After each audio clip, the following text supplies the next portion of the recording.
good. And you know what, Dean? I have a feeling, looking at those trajectories, it might be something worth maybe watching back on the VOD or the demo or whatever. But looking at the trajectories of those nades early on that resulted in that first kill for God B, it looked like there was a lot of blue lines, and that blinded player, I think, may well have been blinded up once again by his own teammate.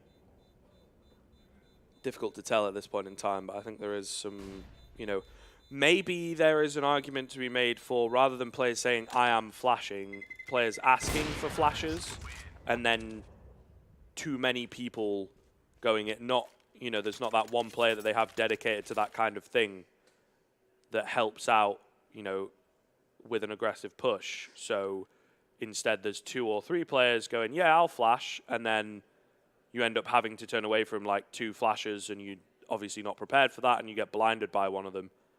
I think there are those clear cracks for Gambit in terms of the team cohesion and who fills what role. The only defined role I feel at this point is Mo on the AWP.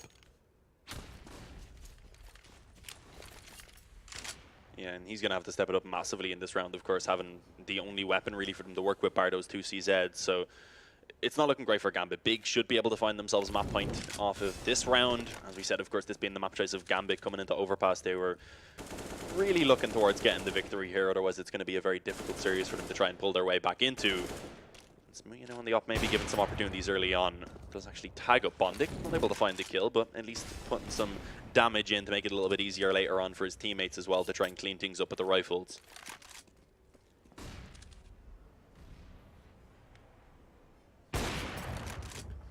Trying to go for a wall bang. I think it's a bit too much to ask. There's no one really behind there. There's 2 walls to get through as well, but really not looking too good. Ooh, tag on to Tizian. Not a great deal of damage done, though. Again, a relatively thick wall. 2 players stacked on top of each other, though, in what I think some people call Guardian. I guess in that little nook. Guardian was kind of known for playing it back in the day, back in the Na'Vi days. Ooh, failed Molotov coming in from Big, but it doesn't really matter all that much. They're finding the heads. Nex and Tabson to open up. Doja on the AWP has to try and hold things down. Unfortunately cannot do so, and it's a very quick cleanup. Doja picking up 1, but again, things are not going well for Gambit as it's all fallen apart. They had a little bit of a chance on the CT side, but ultimately, I think after a very poor first half, it's just, once again, too steep of a hill for them to climb. Yeah, going to have to take themselves 7 rounds in a row now on the CT side, and that's just not looking very likely. They're going to go ahead and call in a pause, try and talk over things. They're going to be able to get, I guess, a pretty solid buy into this round at least. But I feel like it's just too much of a task to actually ask from them now. Of course, coming in as a little bit of a mixed team with the stand-in and new addition as well. Do they really have the mental fortitude to go ahead and actually manage to take all those rounds back to back? It's just 1 round that Big need to go ahead and close it out here on Overpass. And here we go, getting back into things. Mo going to be on the up again. They have a solid investment. And this is basically one of the last chances here for Gambit in this map. They have to make this one work, otherwise they could be looking at a 0-2 defeat perhaps in this series. Yeah, it's a difficult one to come back from. To be honest, in a situation like this, you have to kind of get 7 rounds in a row. Yeah. But then being on the CT side, not only do you have to be winning the rounds, you have to get it, you know, relatively cleanly, because otherwise you're going to find yourself low on cash and not having the best buy every single round. So it is even more difficult being on the CT side of things, to be honest. Yeah, well, we've seen that yesterday, even when they struggled on Dust 2, which of course is the next map coming up in this series. Yeah. It's going to be an interesting one, to say the least. Mir does manage to find Smooya. Perhaps a little bit too aggressive on the AWP. They're going to try and recover it on the big side of things, but it's a heavy, heavy stack towards Monster for this CT side right here. And I think some fast rotations coming in as well. Flash from the CT side. Nice little bit pre-fire from Tabson. He stops spraying and eventually finds the kill. It's a little bit of a mess, though, as they find their way out of Monster. Tizian's actually taken down by Bondic there, so it's all on towards Nex now. He finds the first 2 all of a sudden. It's a 1-on-1 for Bondic, and he does manage to secure it. A little bit of a lifeline bought for Gambit. It was close for the German side, but not quite close enough. They've still got a fair amount of room to play with and a fair amount of cash as well. So at this point, again, it is kind of that dignity saving from Gambit and perhaps more complacency than anything else on the side of Big that allows them to secure just one more round. Yeah, not really ideal either that they do end up only coming out of that with a single player alive, of course, because it really damages the buy into this round. It's not perfect. They have the FAMAS and the UMP to work with, but let's see if they can make it work. It could maybe get a little bit close. There's not really that many gun rounds between them actually pulling it up to overtime. If we do see Gambit taking this one, Big may actually consider going for a save in the following. So a little bit of an opportunity, but let's see. Big have everything they could ask to work with into this one. Already going to be going for, I guess, a little bit of a default. They have 3 players over towards A trying to work the control, 2 of them creeping up on long, and then just leaving some players to make sure that the flanks won't be able to come in, and also that no aggression can be found towards Connector. Seems like Gambit are happy enough overall with just going for these passive setups. I believe it's just Axel and Mo then over on A short trying to play a little bit of a bait and switch setup.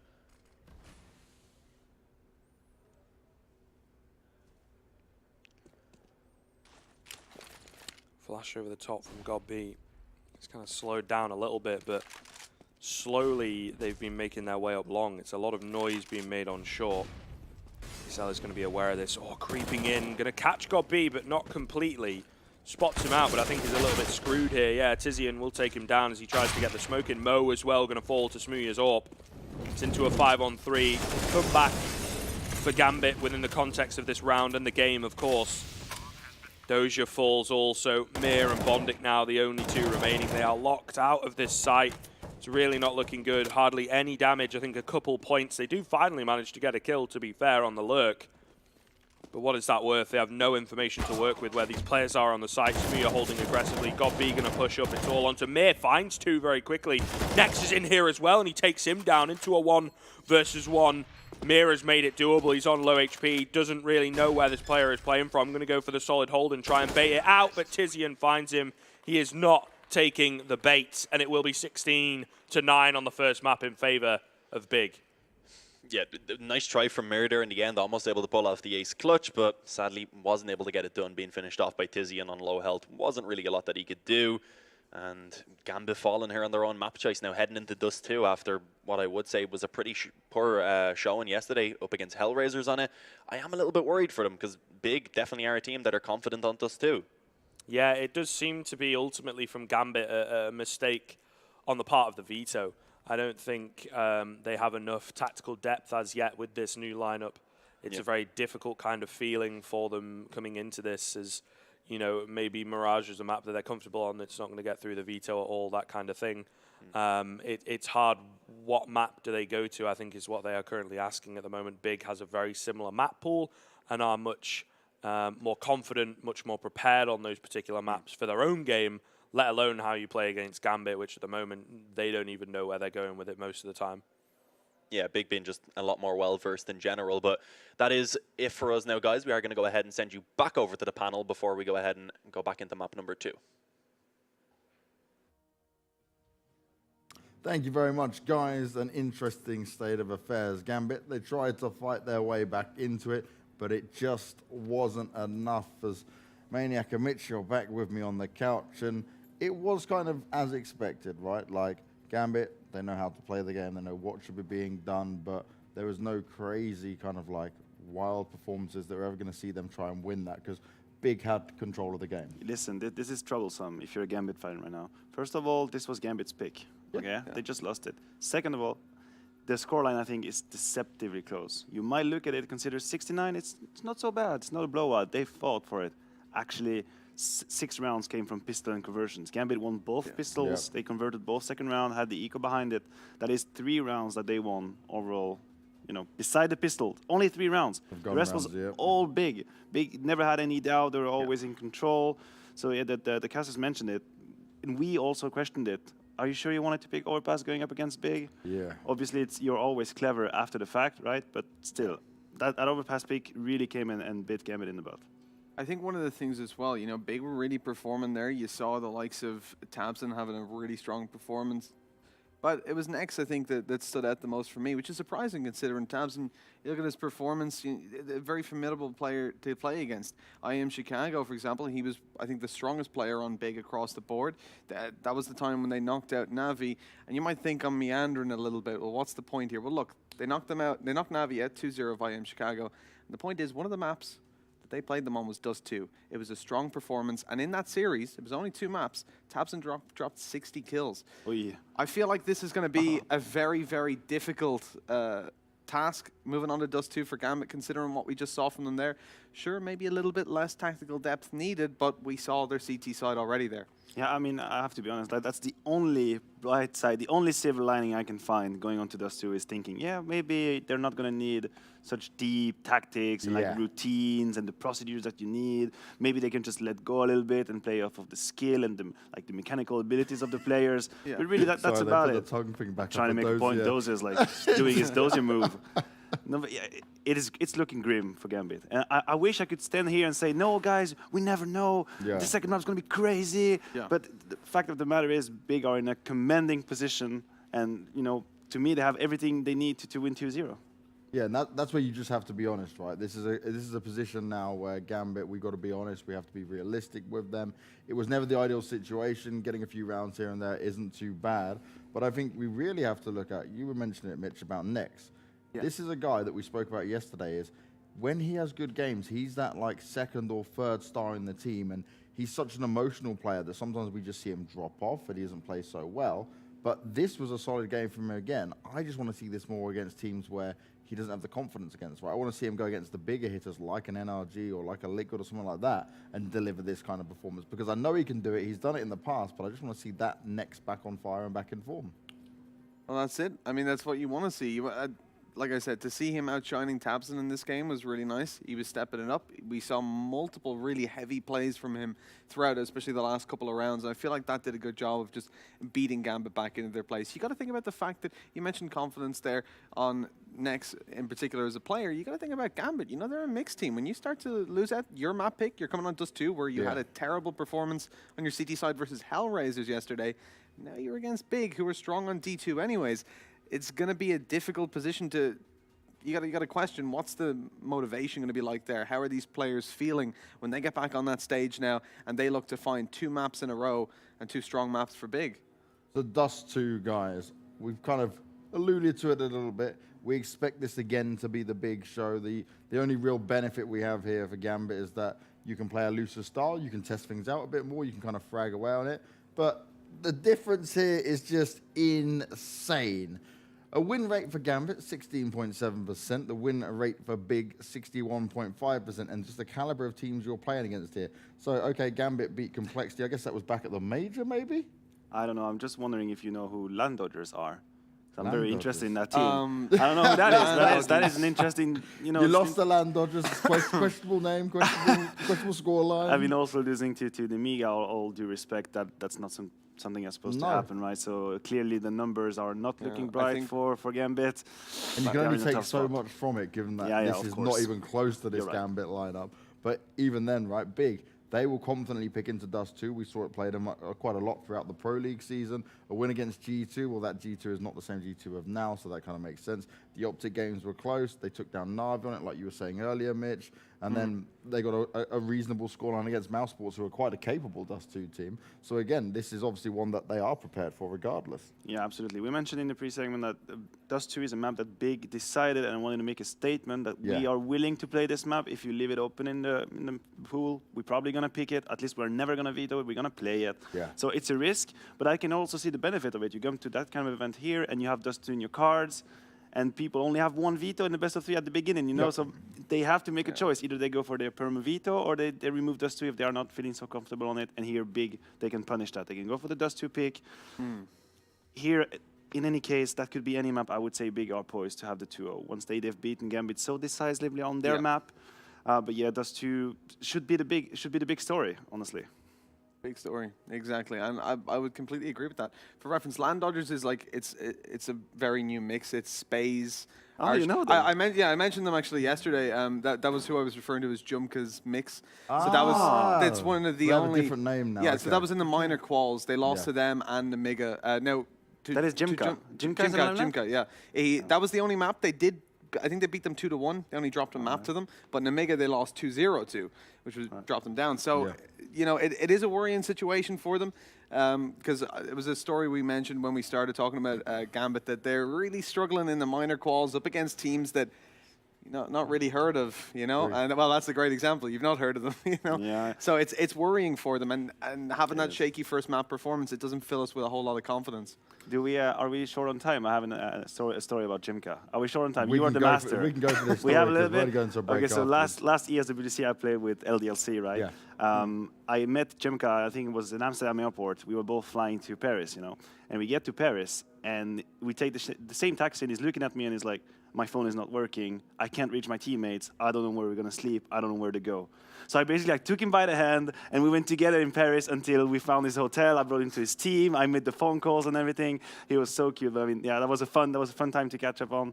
And I didn't know it was him, So the good old Jimka saved him from the danger of Paris. See, look, us old boys, we can play the dad role, we can look after them, make sure they get on their way when they're trying to travel around the world. It is a daunting task at times. It is. There certainly is.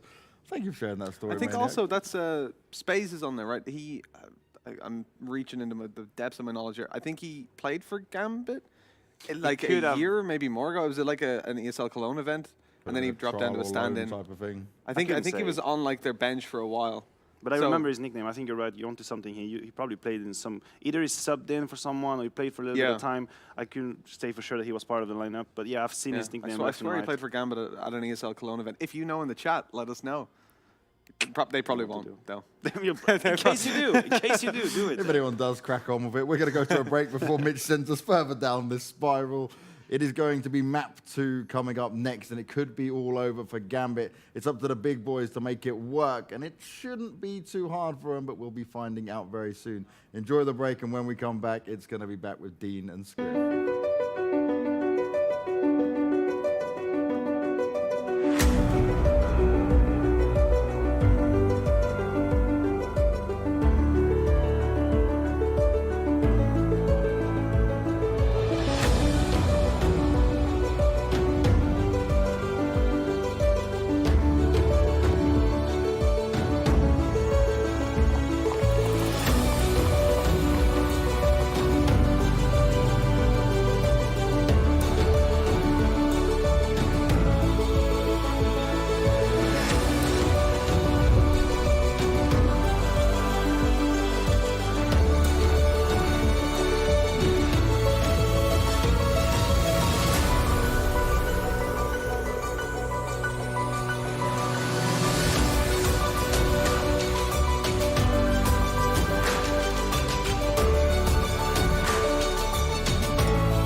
Sie haben eine Big Box bestellt.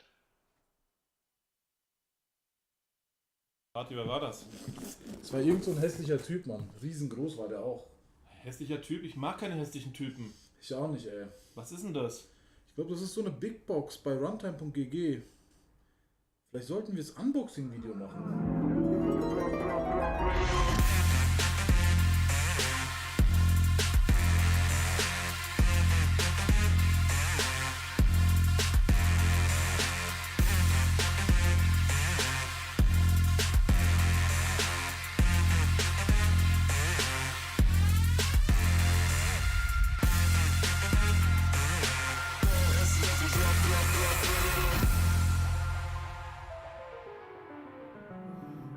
Nee. Lieber nicht, ne?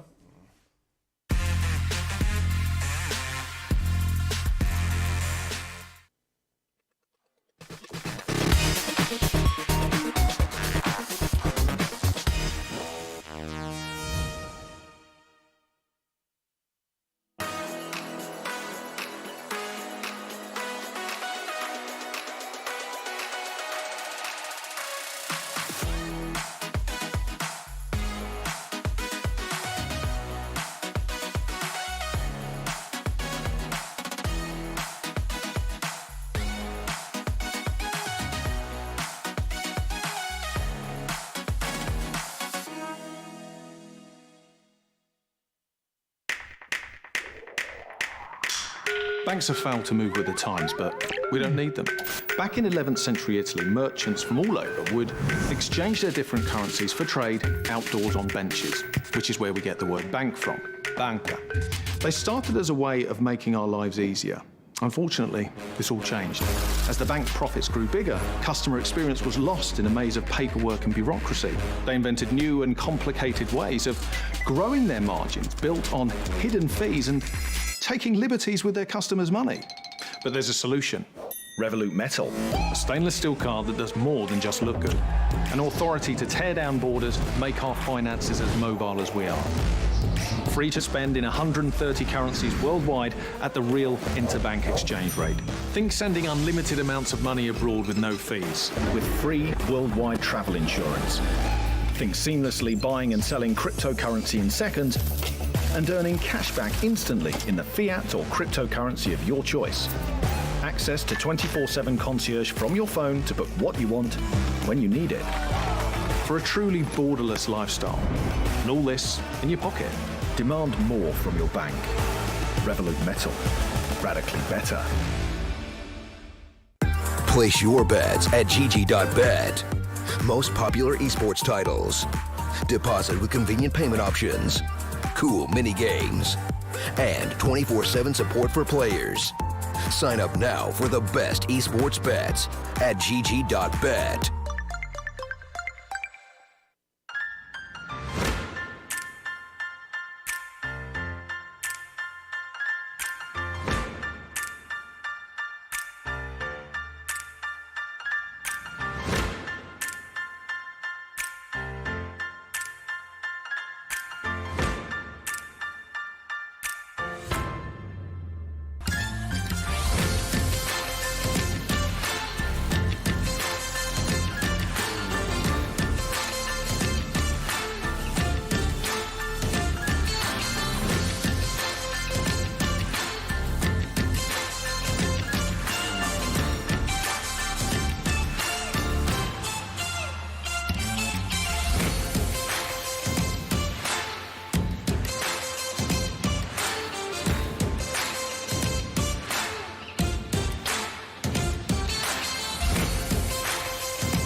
Hello, everybody, and welcome back. We are going to be getting into that second map, of course. A pretty dominating showing from Big so far. 11 rounds in a row on their CT side, and then they were eventually able to clean it out on that T side due to the fact that Gambit just looks so very lost on Overpass. They picked it themselves, but it seemed to be the wrong decision because Big were very, very good over on Overpass, to be honest. Definitely seemed to be the wrong decision. It could have been a little bit of a closer game if they hadn't kind of just completely fallen apart on the T side, which really was their struggle, which I guess is kind of expected, of course, coming in as a bit of a mix and not having an in-game leader, as was said by Mo, and it really being all on the shoulders of the coach to try and actually prepare that game plan. And if it doesn't work as was expected, then who is there to try and call any sort of innovation? There's not really too much that can be done. So heading on to Dust 2 now. As was said also on the desk, they can maybe rely a little bit more on their individual skill coming onto this map, but we've seen them struggle yesterday. Sure, they picked up a 9-6 T side up against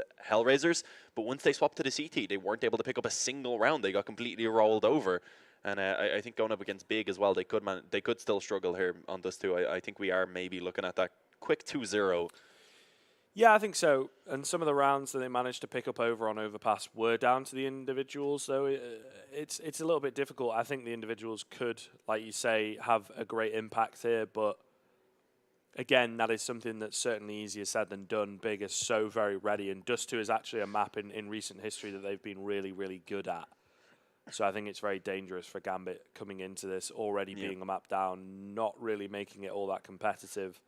I think there is, though, a degree, all of what we are saying across the course of this event about Gambit, you know, new lineup, there's not a great deal of depth, no in-game leader, they don't quite seem to be clear-cut and sure of what they're doing. I think they are all aware of that. So there's a certain element of, you know, a looser style, maybe expecting to do a little bit well, take a few games, but the fact that they've not yet won a map is a little bit disappointing. So maybe coming into this, they will have that carefree attitude, but also a little bit of a drive behind them to at least pick up a map here at this event. But the one thing to take away is this man on camera right now, you know, Axel, I guess, as it's being Axel, I believe. Pronounced. It's a bit... Go Axel, like Axel Rose. Yeah, or like car Axel. I believe that's what we were told yesterday, Axel. I think I think Sponge went up and asked the Star Ladder guys, of course, who would be able to actually read that and would maybe be a little bit more familiar. That's very true. That's very true. We were told it was Axel. But yeah, he's been really impressive. Sure, they haven't won a map, but he's kind of been the one that has kind of...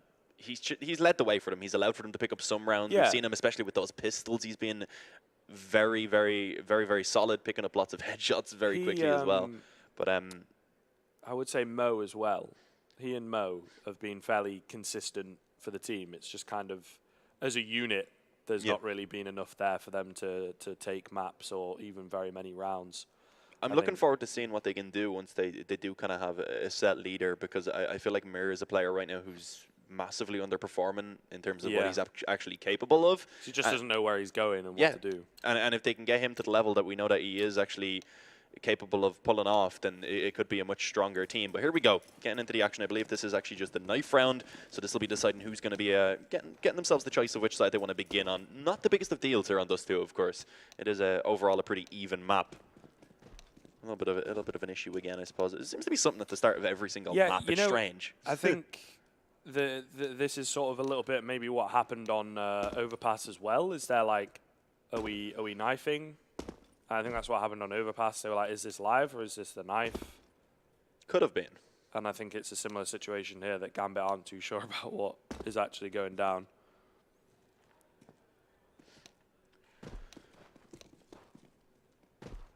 Yeah, hopefully we can get into things pretty soon.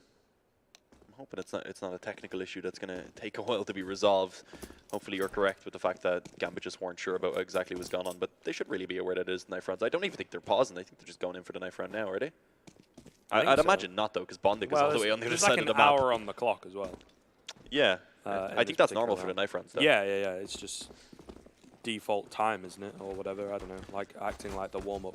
Okay, they're actually going to knife it out, which is surprising because Bondic was nowhere near. Still seems to be working in their favor, though, so I guess it's not really a big deal. As I said, though, it is Dust 2, of course, so it's not really too important, I guess, for Gambit, it may be, because, of course, they had a very poor showing on the CT side yesterday. Yeah. And Big picking up this knife round now, I think they may just go straight in for that T-side start, especially if they were actually watching that game yesterday. Possibly. Just walk all over at this point in time. I think it is pretty spicy from Big. If they are able to get off to a good start, this could be a really solid 2-0 for them, which will give them that confidence back that they seem to have been lacking a little bit. You know, Smooya been quite vocal on social media in the past few days. Internally, I don't think it is an issue with the wider team, you know, ostracizing him or whatever. I think he's having his own problems that he's trying to overcome. And games like these can often do quite well.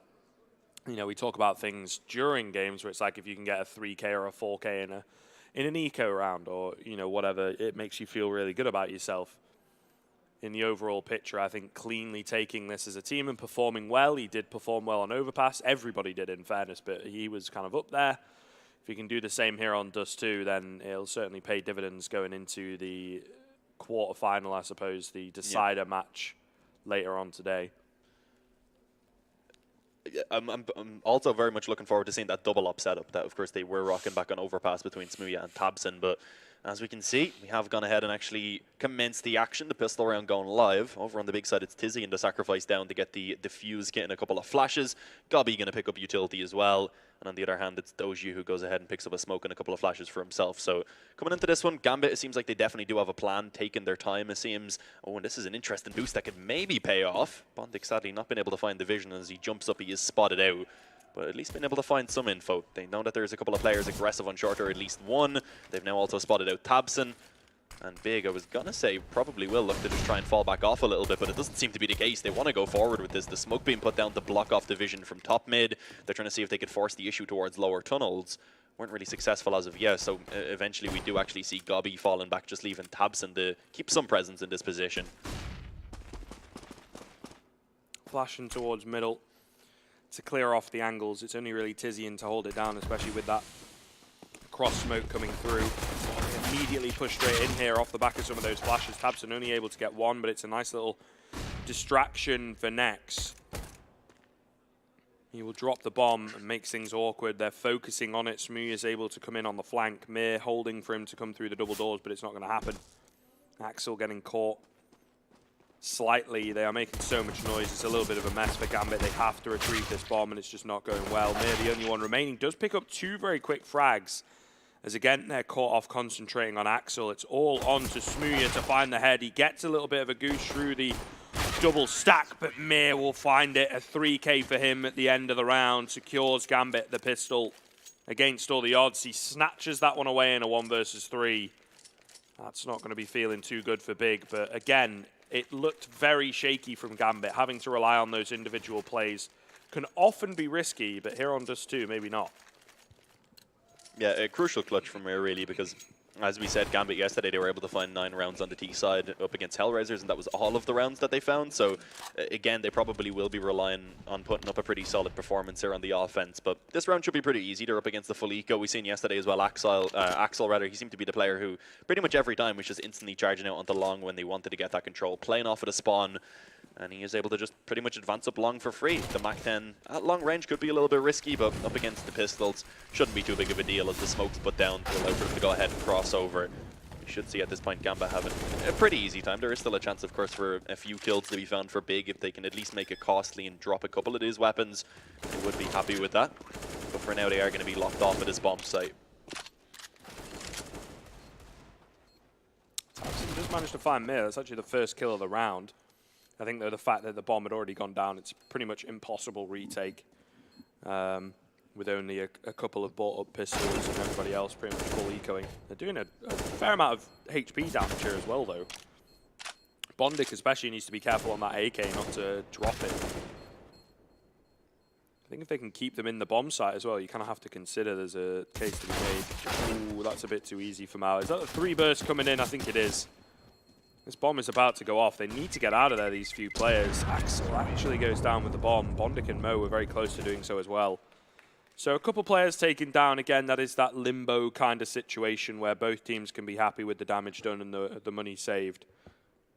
It will be another round going the way of Gambit relatively cleanly.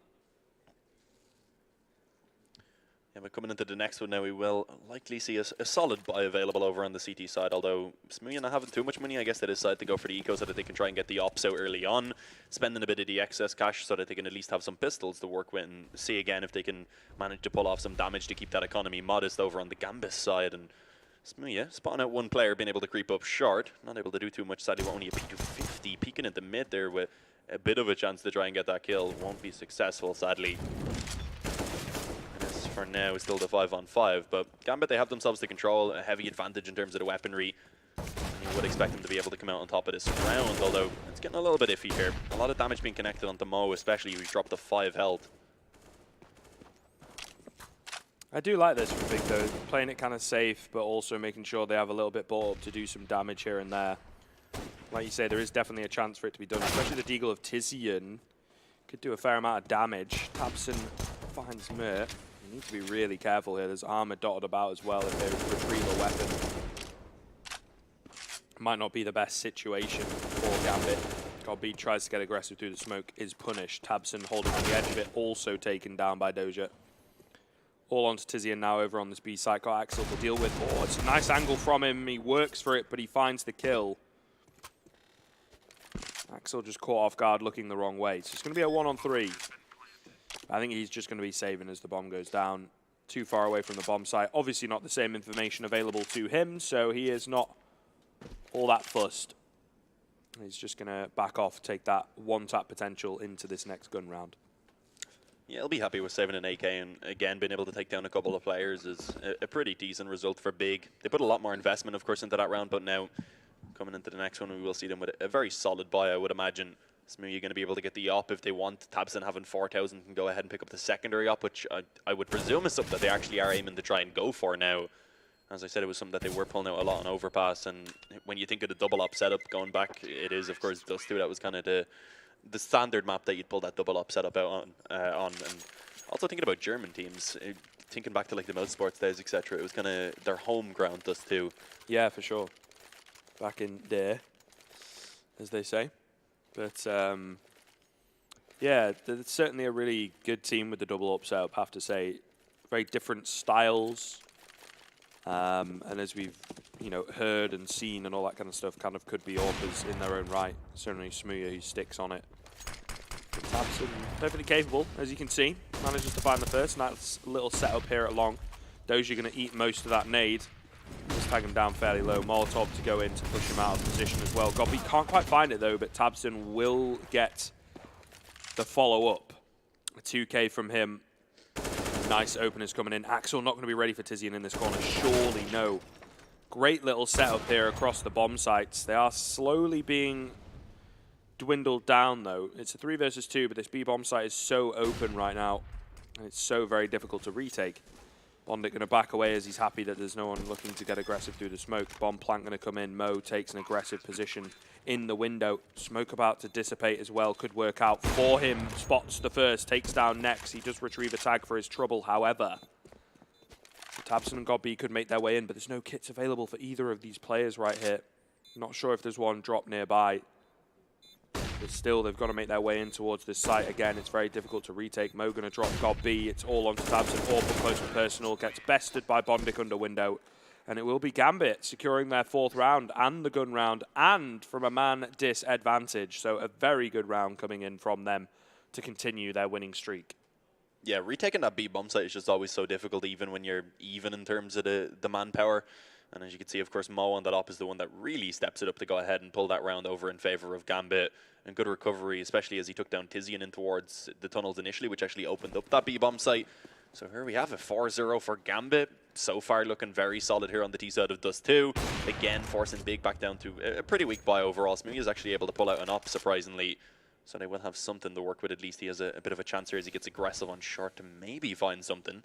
It looked like Gambit were getting tempted to try and actually push up to find this control, but instead now their focus is going to be shifted on towards mid. We're next with a CZ. And actually a couple more players towards the CT spawn, including now Smooya, who's actually rotated in.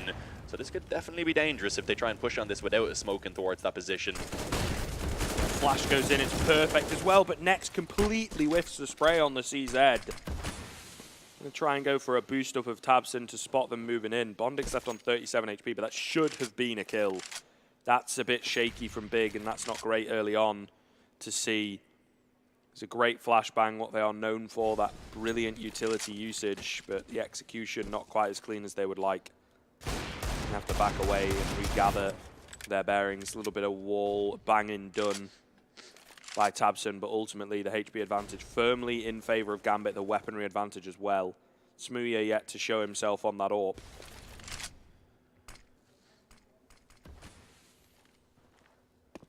Yeah, I guess that is a little bit of a positive. He still has the element of surprise. No longer going to be the case, but he is able to find 1 kill before he falls. tabseN going to find a trade as well and pick up an AK, but he's very low on health right now, kind of pinned in towards the corner of that door. And as we can see already, the push is going to be coming out onto that B bomb site. Axel leading the way, but actually Tizian in a pretty solid position here, hiding in towards the actual site itself with a P250. Has his head down and may be able to pounce and actually catch a player off guard, but Axel trying to cover it off. Not going to be able to find the kill, but as we can see now, he's actually going to be left all alone. I was going to say it was still a pretty decent position, but Doji going down makes it very difficult for Axel, able to find himself the double kill before eventually it's Gobby on the up to come in and clean things up. He doesn't have a defuse kit, but he does have plenty of time to pull that one off. And Big finally getting themselves onto the board. Kind of similar to how Overpass started, actually. If you remember, it was 3-0 at one point for Gambit before the pistols done the work, including the one op that was saved over. So it's a little bit heartbreaking for Gambit to lose that round, but they still have enough money to go ahead and reinvest, I believe, so they shouldn't really be in too much trouble. They can look to try and, of course, find that reset. That's what they would be hoping for. Immediate tactical pause coming in from them as well. It's something over on Overpass that they kind of blundered a little bit, was using the pauses a bit too preemptively, perhaps. But I think, like you say, it can be one of those blessing in disguise rounds. So there's definitely a chance that they could get a hard reset here, and that would be really good for them. We know how weak their CT sides have been, so they'd like to get off to a pretty strong start here on Dust 2 in general, and then just work things out going into the second half. It is a difficult one to call, though. I mean, a round like that, again, is hard to replicate for Big. So they're also going to be appreciative of this pause, perhaps, to talk things over and figure things out. Double up setup back into play. The AUG, of course, as well. Smooya taking an early peek in towards middle. Mo is ready for it, though. They're both kind of passively posted on that position. No one wanting to dedicate to the peak. It is slightly nerve-wracking times earlier on in this game, with Big having a chance to get back into it. Gambit wanting to stay alive in this game.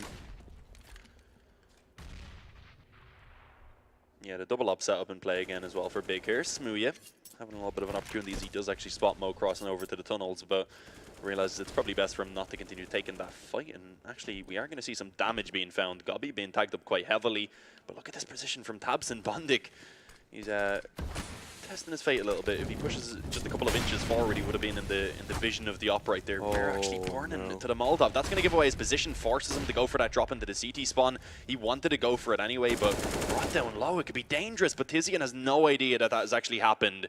His back completely exposed as he goes down and gives an open and pick over towards Gambit, and suddenly Smooya all alone on that B-bomb site, surrounded, and there's not really much that he can do. He gets instantly taken down. A single trade by Nex from the CT spawn, but is that really going to be enough for them to even justify going for this? It doesn't seem so.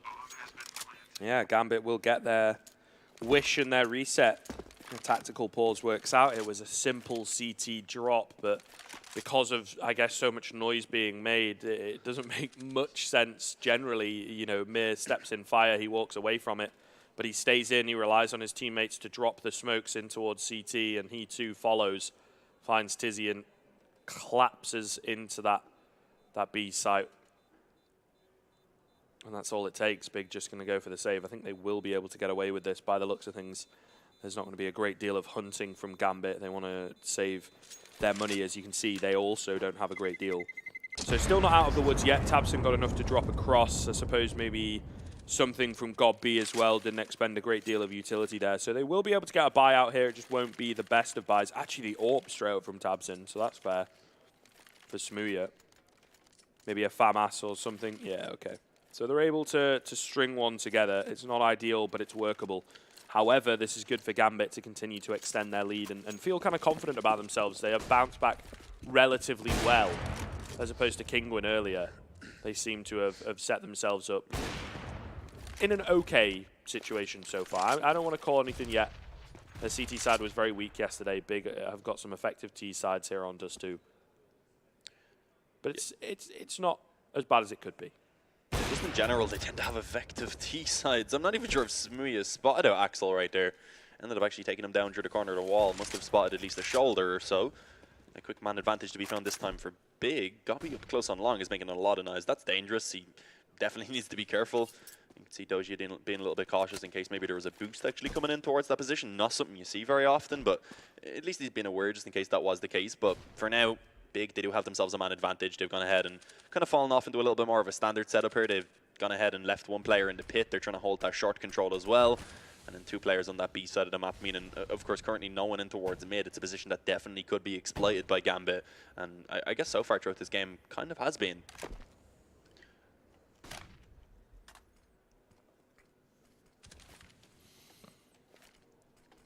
Here we go again. Mo just going to be creeping out mid. The smoke towards the CT spawn so he can try and isolate some of these fights with the AWP. And actually does so successfully, dropping Smooya immediately. Now Tizian on B. He's going to be in for a difficult time. Next looking to maybe get aggressive just for now. Taking the reward that he's got, but a lot more smoke's coming through. He pushes straight in, and unfortunately there's no one there for Mir to even attempt the trade. The bomb in the hands of Doji had backed away. Tizian in a bit of an off angle goes unchecked. This is a bit messy from Gambit, and it will be Big securing their second round. The save weaponry paying dividends as Next gets a 3K. But again, some massive miscommunications. The fact that Next is able to just push through that smoke unpunished, and Bondic pushing out alone onto the B site, not checking angles, maybe not being informed that they've not picked up any kills at B. It was a bit questionable. Yeah. As you can see here, you know, Next just cleaning up far too easily, especially those first 2 not being traded, not being punished. There's a pretty solid buy here from Gambit. Axel going to be taken down early on as he tries to approach out along with Mir. He's actually going to be kind of trapped in towards that corner. The 2 Molotovs are going to be perfect to force him out into the open. Wasn't really too much that he could do, instantly being taken down. And as we can see, Tabson, he's playing from the car position, posted on towards short, and Doji trying to go for the shoulder peek ends up falling to him. Pretty quickly being brought into a 5-on-2 in this round. Gambit losing this one will likely force them down to an eco and allow for Big to most likely bring it up to a 4th round for themselves. So the question is here, can Mo and Bondic actually find anything? At least try and pull out a few kills. You don't want to be allowing for Big to actually survive with all 5 players, because that then allows for them to really begin to bolster up that economy.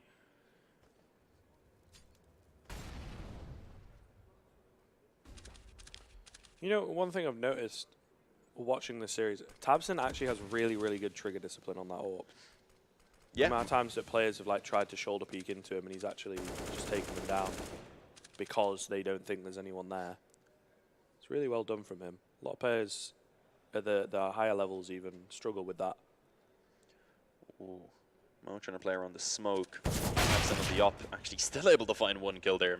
Not quite sure how that happened. Able to take down Bondic with a quick headshot, and as we can see, Mo is now all alone. If he could find a bomb plant, that would be a nice little boost to the economy of Gambit. Of course, the extra $800 per player would be something they would have been happy with. It wouldn't have allowed the buy, but it would have at least allowed for a couple of pistols to be purchased up in this round. But as we can see now, Big find themselves a 3rd. It's going to have to be Gambit going ahead and taking an eco.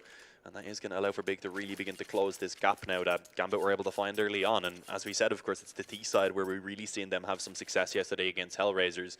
Once they swapped to the defensive side, they weren't able to pick up a single round. So yeah, we really are relying on Gambit to bring it up to at least that 9 or so mark again here on the T side. I'm hoping as well that they've gone ahead and revised their defensive setup a little bit. We actually seen them, I believe, being very versatile in that game against Hellraisers. It just didn't really matter what they were doing. Then again, they're not up against the players such as Woxic and Issa right now, so who knows? It could be a stronger setup here, a stronger hold on the CT side once they do swap over, but ideally they want to pick up as many rounds on the T side as they can, and you can see, of course, they are going to go ahead and call in this tactical pause. They're discussing over things, trying to see what they're going to be able to find coming into the next gun round. But for now, we're just going to stick onto the 5 Glocks. I think if you notice in that tactical timeout, it's actually Blade doing a lot of the talking behind them. So I think he wants to use them early so that he can get most of his stuff out of the way. But it is something that maybe they struggle with quite a bit. I'm not so sure. Maybe Blade should be playing on this lineup somewhere. They should remove someone else. I don't seem to remember him being particularly incredible at the game, but he certainly has a very good mind for it.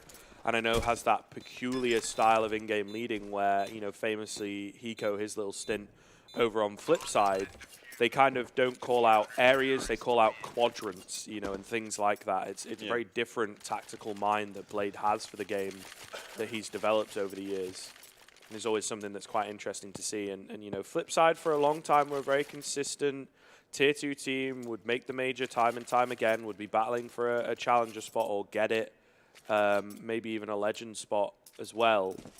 So I think certainly could be something for Gambit to consider. If they're really lacking an in-game leader, and that looks to be one of the biggest issues that they have, there may be some names in there that need to be reshuffled or moved out. But Mir, relatively new addition, Axel and Dimasic as well. You know, Mo and Doja, the only two remaining. I feel like Mo is fairly consistent for me. The finger kind of points to Doja being quite an inconsistent character for Gambit. Yeah, it definitely has been, but I'm not sure Blade would really be the suitable replacement. Of course, he was never a player that had that individual skill. Yeah, exactly. That's it, isn't it? But here we go. A gun round coming in again from Gambit. Can they manage to put a stop to the momentum now that Big have been building up over these past few rounds? That's the question, as they do have the op again available. Plenty of utility to back up those rifles.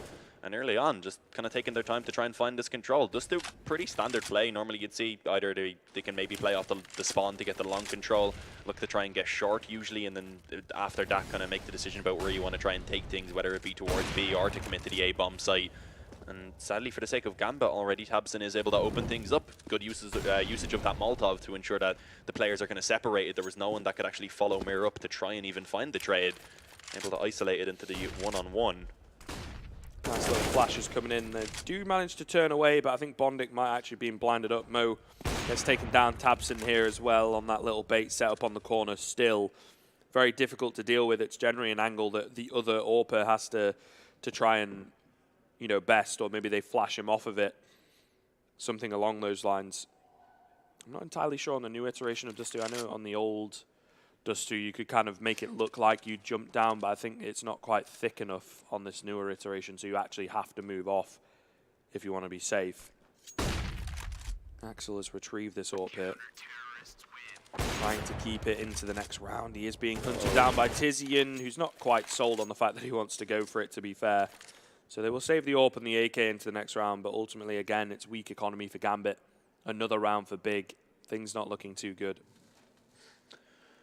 Yeah, having a look at the scoreboard right now, I just noticed actually how top-heavy it is. Mo sitting at 12-5, and then the rest of the players down there around 4, or even below, surprisingly. Actually, to be fair, it is for Big as well. Next and tabseN all the way up there. It's actually got B only on one frag at the moment. Yeah. Not the end of the world for him. The team seems to be doing well enough, and obviously he's micromanaging things from behind the scenes, so to speak, but still something worth noting. Everything is not quite swell in both camps.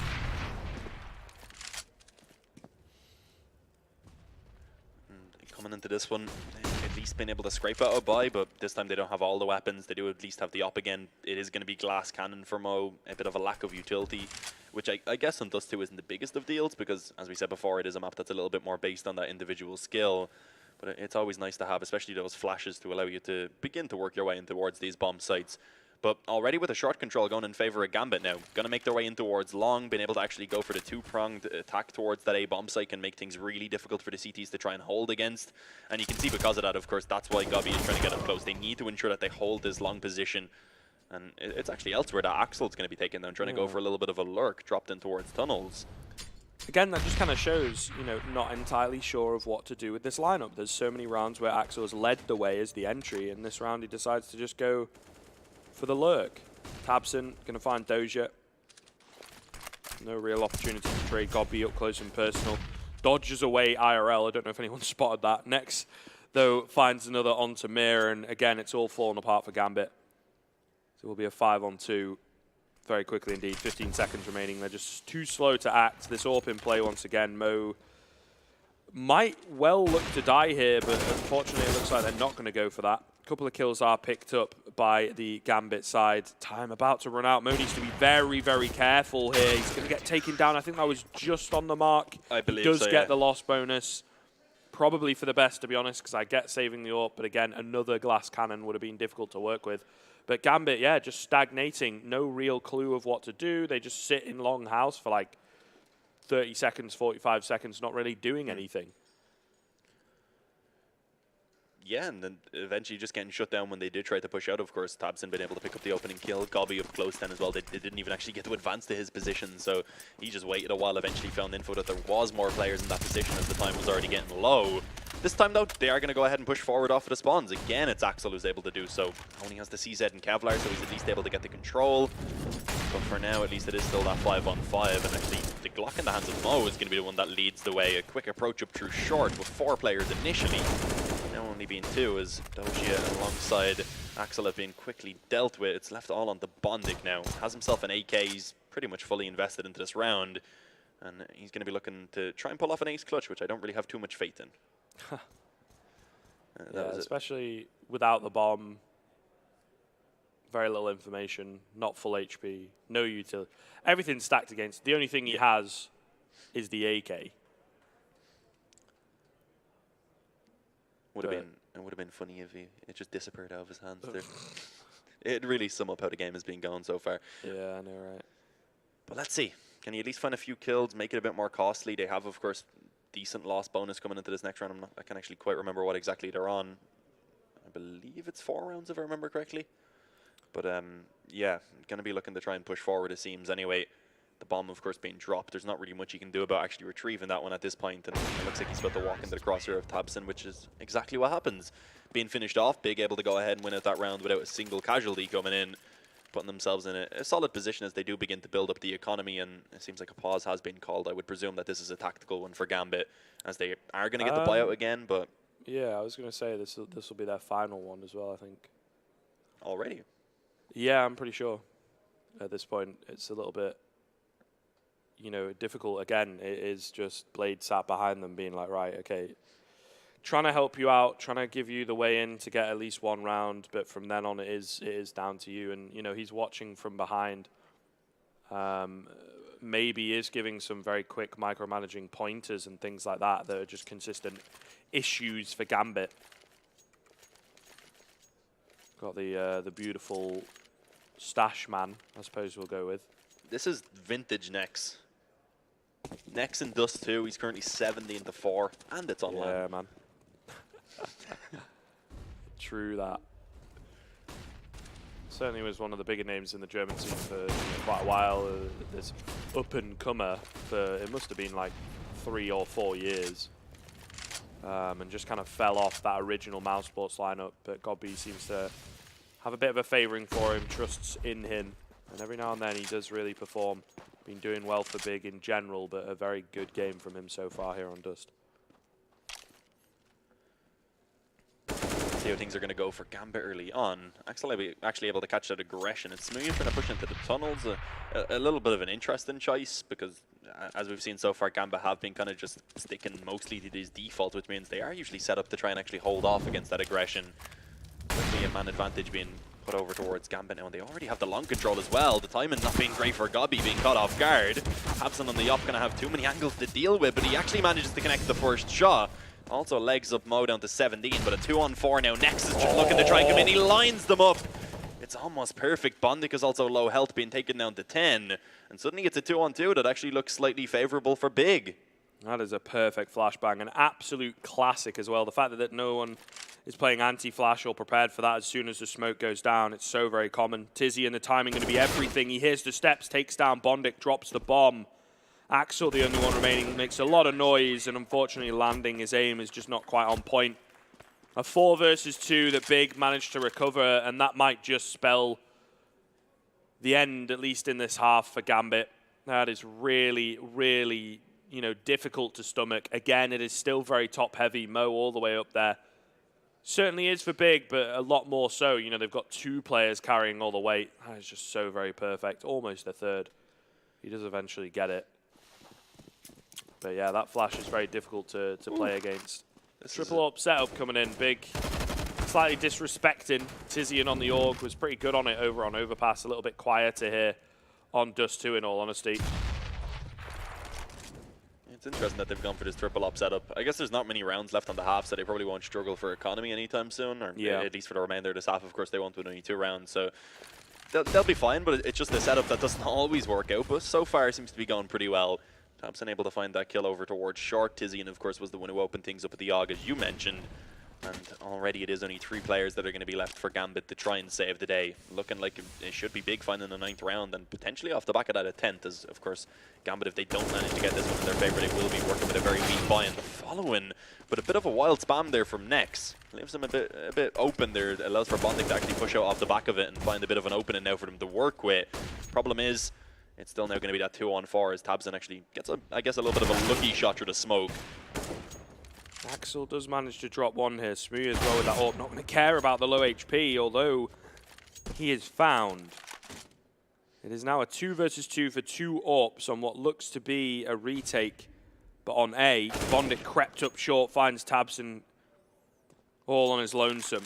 It's into a 2 versus 1. Gambit are the ones this time around recovering back from a 2 versus 4, possibly, unless God B can pull it out. He seems to think that it's possibly B, though, and I think the fact that he gets here and there's no bomb and he's all alone, he might as well just save. So it will be another round for Gambit to just kind of steal away a little bit off the back of Axel yet again, you know, that very spicy individual that's been really proving himself over the course of this event. Been a bit quiet here, as most of the team has, honestly, other than Mo. But the one round he comes alive to secure Gambit a little bit of a better opportunity going into that second half. Yeah, definitely some misplays in that round there from Big, though. I think initially Nex trying to go for that spam through the doors is just not a good idea. You don't really do a lot of damage through the doors. Sure, it's better than it used to be on the previous version of Dust 2, of course, back when they were metal, but it's just not worthwhile. He just exposes himself, allows for the push to come in to finish him off, and then, of course, Axel just completely destroying both players over on that B-bomb site. Gambit going to find themselves a 6th round. There's a chance for them to bring that up to 7, but they are going to have to try and overcome another buy from the Big side. And they actually do have a double up setup still in play, and they've gone ahead and picked up 3 AUGs to try and work with in this one. Guns that they definitely have been favouring so far throughout this tournament. Bit of early damage done onto Samuya there, as he's been having a bit of a rough game, personally speaking. Flashes in towards middle, but again, no real opportunity to find anything. Molotov to follow. He's kind of tempting fate playing like that with the AWP. The spot in at short for Tabson has been so effective on the CT side. They've really not been able to deal with it on the Gambit side of things. We'll push him off this time around, though, but kept back at least for a little while. Yeah, and as we can see now, Gambit just going to push a little bit onto mid, but there is the up posted up. Smoonya ready with his one. Mo going to look to try and peek into the angle, is actually going to be able to win that battle out. Smoonya not being quick enough on the trigger. Tizian now with the AUG in towards tunnels. That's a kill that he really needed to pick up, and does do so successfully. Next been able to find one on Jart, and Gobby combining with him as they do actually drop down to face the CT spawn. Next comes in again with another onto Bondic, and what's going on right now? This round is just completely falling apart for Gambit.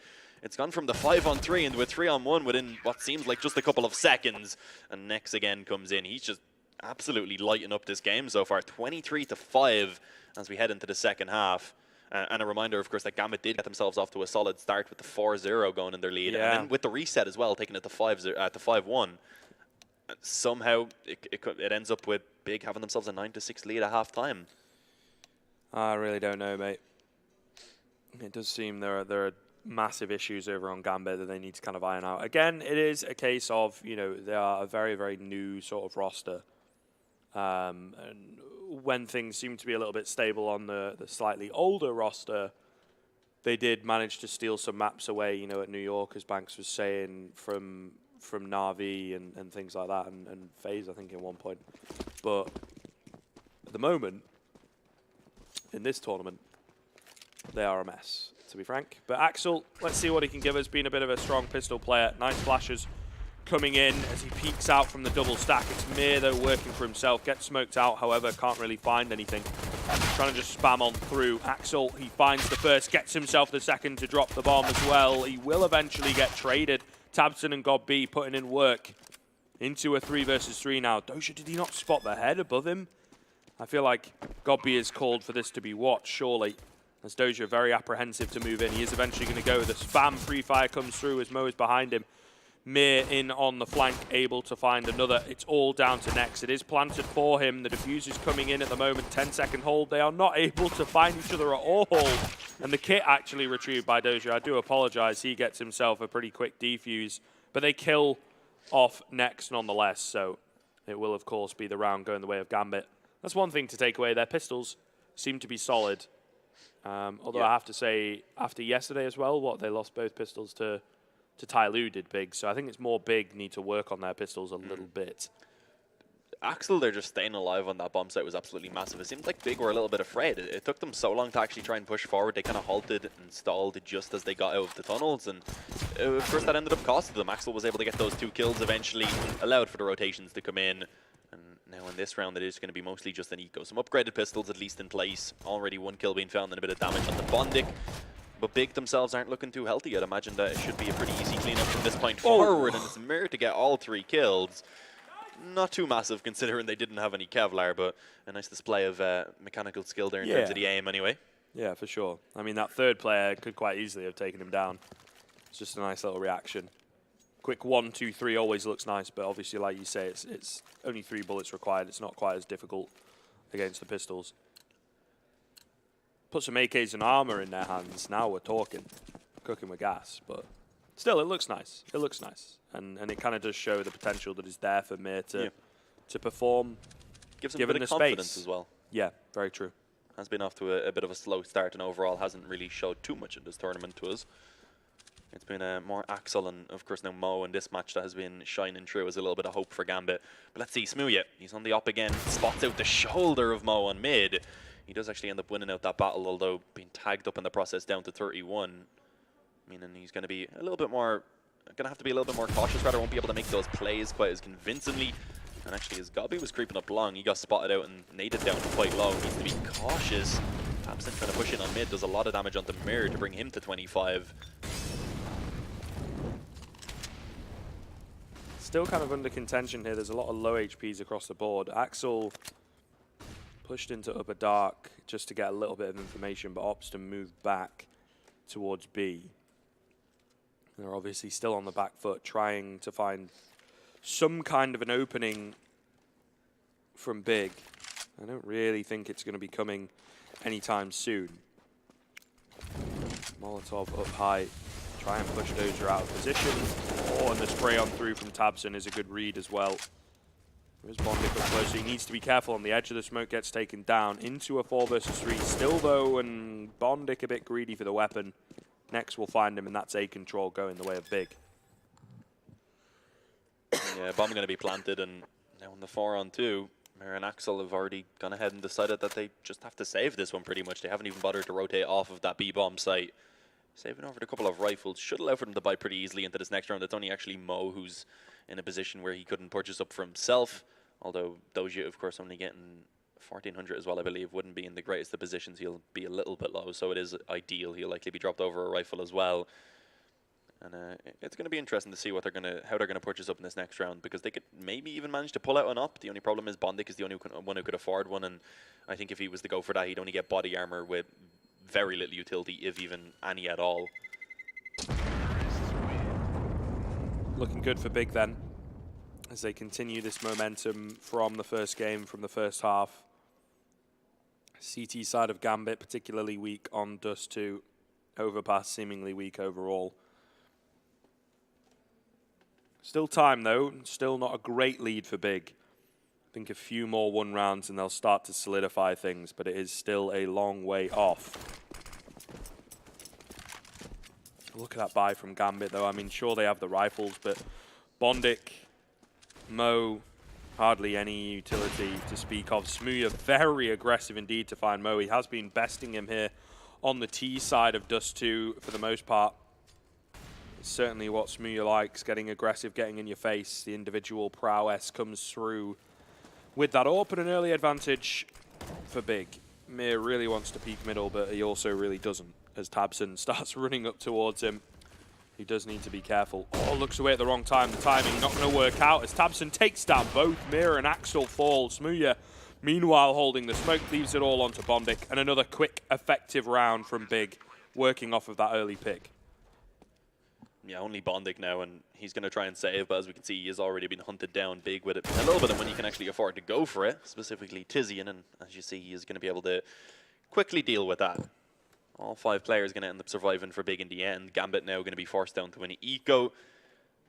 And yeah, we seen them struggle yesterday on the CT side. This time they got the pistol to at least get a couple of rounds to start things off, but once the guns come out again, they do seem to have a little bit of trouble. Tabson there, you said, of course, that it was a little bit unfortunate at the time, and I feel like either way he was kind of in a horrible position, because if he didn't turn, the flash would have got him, and and when he did, of course, that exposed him to Tabson, so I don't think there was really a lot that he could do in that position. He was kind of sat at window, like he knew Smooya was there, but it's like, do I want to peek into this or not? And he kind of had to make a decision whether to peek or to fall back to a different spot. Ooh, a little bit of a short stack. Only USPs though, so unless the push actually comes in on short itself, I would imagine they probably won't find too much. Maybe if they commit up long without a smoke, they'd have a chance, but I wouldn't imagine that Big would really take that risk. As you can see, smoke's being thrown down already. Double smoke, in fact. Very sure that they want to cross, want to be careful of it. Trying to boost over as well. I think it's going to get spotted out by Nex. A lot of damage done onto those 2 players as yet to find it. Will eventually. Running out of ammo though, Tizian falls. Gobby as well goes down to Mir. That's the bomb. Need to kind of group up here on the T side and be a little bit careful. I think they're aware of the fact that it's pretty much a full eco. Oh, Nex! The flick comes in. That was spicy. Gets himself a nice little eco 3K. And it will be 12-8 in favor of Big. Cleanly taking that one, building up a fair amount of cash here early on. You know, with their little streak on the T side of things. Meanwhile, Gambit, once again, are buying up, but it's very, very broken indeed. No kits available, limited utility. It is really not looking good. Not at all. This is a gun round that Gambit do need to pick up to keep themselves in with a chance of trying to actually pull this game back. Early trades early on is there's actually going to be Mo who goes for the peek on mid. The first one, and over towards long now, actually, where the action is going to be found. Bondic and Doja just line them up. Apparently Gobby as well, as he actually comes in with a little bit of a team kill to take down Smooya. Goes ahead and allows for Gambit to actually take themselves a 9th round. So they finally picked themselves up another round here on the CT side. The first gun round they've actually been able to successfully pull off. But they do need to try and actually chain them together now, because we are going to see Big being able to buy up into this next round again, and they can look to try and just come in with that reset and break the economy of Gambit, of course.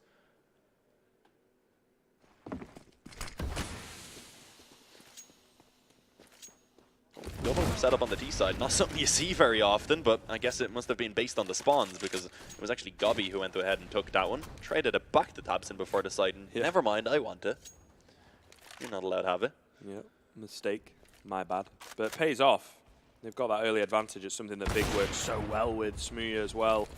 Takes down Axel as he tries to compensate, find something. Oh, Mirror in middle. He spots him with nades out, but he has to kind of turn away from the flash. Doesn't fancy his chances. They're aware of the fact that this B site is clear. Very difficult one to retake. You know, arguably between this and Inferno, B bomb site for the hardest to retake in the game. And Gambit just going to run away and save. Like you say, that reset going to be coming in. 13th round for Big as well. They're really starting to solidify their lead, and you know, Doja, Axel might get dropped, but again, it's going to be a very broken buy, and Gambit will be solidly on the back foot just coming into the round, regardless of the fact that there'll be no kills picked up, just utility-wise. And obviously confidence-wise, things are starting to really slip away and cost them dearly in a lot of these rounds. It should actually be a decent enough buy overall, as long as they survive with all 3 players, because Mirror would be able to drop one, as with Bondic. Maybe Mirror would be a little bit low on utility, but Bondic should still be able to get a decent buy. If Dozzy is dropped over, he has enough money to also go ahead and get the full set of utility. So it really depends whether they can actually save all 3 weapons, and it does look like, of course, that Big are trying to at least somewhat trying to hunt this down. They know that if they can take some weapons out of the hands of Gambit here, it will massively damage the investment they're actually going to have in this next round. But I don't think they want to go for it really too much either. They themselves haven't paid too much money, but Gobby on the up, he's impressing me throughout this round so far. Able to quickly rip the head of Mo off, gets himself a second, and next being flashed in through long doors to go ahead and close things out. It's 13-9 now, and without a single one of those weapons being saved, the economy of Gambit is just in absolute shambles. They're going to have to go ahead and take the 1 eco, allow for Big to take the 14-9 lead, and from that point forward, it'll have to be perfection for them if they want to be able to get the victory here in regulation. God B, mate, what a machine. Can do it all. In-game lead, frag, AWP. Has been a little bit quiet here on Dust2 alongside Smooya, but not really needed, is it, at the end of the day? Tabson next doing such a good job, and everybody else kind of chiming in a little bit, to be fair, on the T side of things. It's a little bit easier, it would seem. Another USP buy coming in. It was a bit more of a heavy A stack this time around. Not really going to work out. Smooya needs to be careful, gets melted slightly, but a nice little flick to finish it off. And it will, of course, be another round going the way of Big. 14-9. Gambit really need to figure out what is going on, and fast, because this game is getting out of hand once again. Of course, Overpass goes the way of Big as well on that first map. So it is, you know, high potential of a quick 2-0 here in favor of the German majority side at this point. Yeah. It could be Gambit heading home, or at least being eliminated from the tournament. They're in Malta after all. I don't think they want to head home immediately. But it's more of just a saying. Don't want to take it too literally. But, yeah, it's a difficult one for them though, because I think newer lineup, sure, but they should be performing a little bit better than this. I think. Yeah, some of the players are just very, very lost, and I get that maybe there's not much of a structure. But then a team like Tyloo, for example, doesn't have a great deal of structure. And in some cases, they can at least make it competitive. We saw yesterday is a great example of how that works out. It's like they win the best of one because they have that kind of random style. And then in the best of three is where, you know, you would assume the more structured, the smarter, deeper map pool team is able to come out on top. But it's still relatively competitive. This just seems a little bit too easy for Big at this point.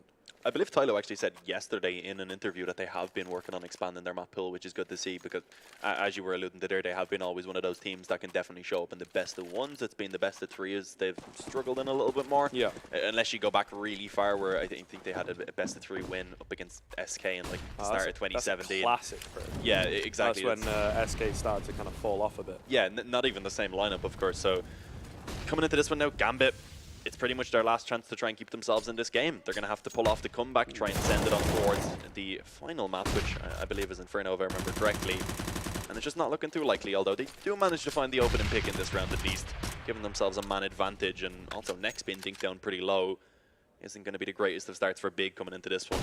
Yeah, a lot of nade damage done early on as well. Axel going to be holding from Cart, drops the bomb. All onto Mir to try and hold things down initially, but Axel still has this bomb. He's low HP, however, so it's a 4-on-2. Next wasn't 5 HP, I would say this is definitely doable. A lot of the weight going to be on Smooya here for him to secure this. Mo is in with the cavalry, it would seem. Nice little flash comes through, but Smooya does actually manage to land it onto Mo. I thought he'd missed a couple of shots. They're trying to take down Axel as they know that he's close. As soon as the smoke dissipates, though, Doja is there waiting, and he will manage to take down Smooya and pretty much secure the round as the quick trade comes through from both the remaining players on that B side of things. Another round for Gambit. Again, still early doors. Cannot call it as yet. But certainly a chance for them to come back into it. Yeah, for sure. That was a round they did need to pick up, as I said, of course. It's still going to be very difficult, though, because Big do have plenty of money to keep buying in. They'll be able to invest again, even if they do lose this one. So we're going to have to see Gambit really stepping things up now. They've struggled on the CT side so far, and at this point, it's all about trying to actually chaining those rounds together, trying to get themselves some momentum rolling. A little bit of a slower approach early on by Big, although they have already been able to get themselves a good amount of control. They've got one player pushed up on short, that's Smooya. No one really from the CT side, at least not initially, getting aggressive. A great shot to take down Bondik. Only, I believe, spotting out the head and a little bit of the shoulder, and actually goes ahead and gives them some trouble on the shoulder. That's going to be a painful one. As we can see, a man advantage already for Big. If they can find this reset here, it'll put Gambit in just literally the worst position they could possibly be in. They'd be facing map and serious point on elimination, and they'd be working with a very weak buy to try and keep themselves alive.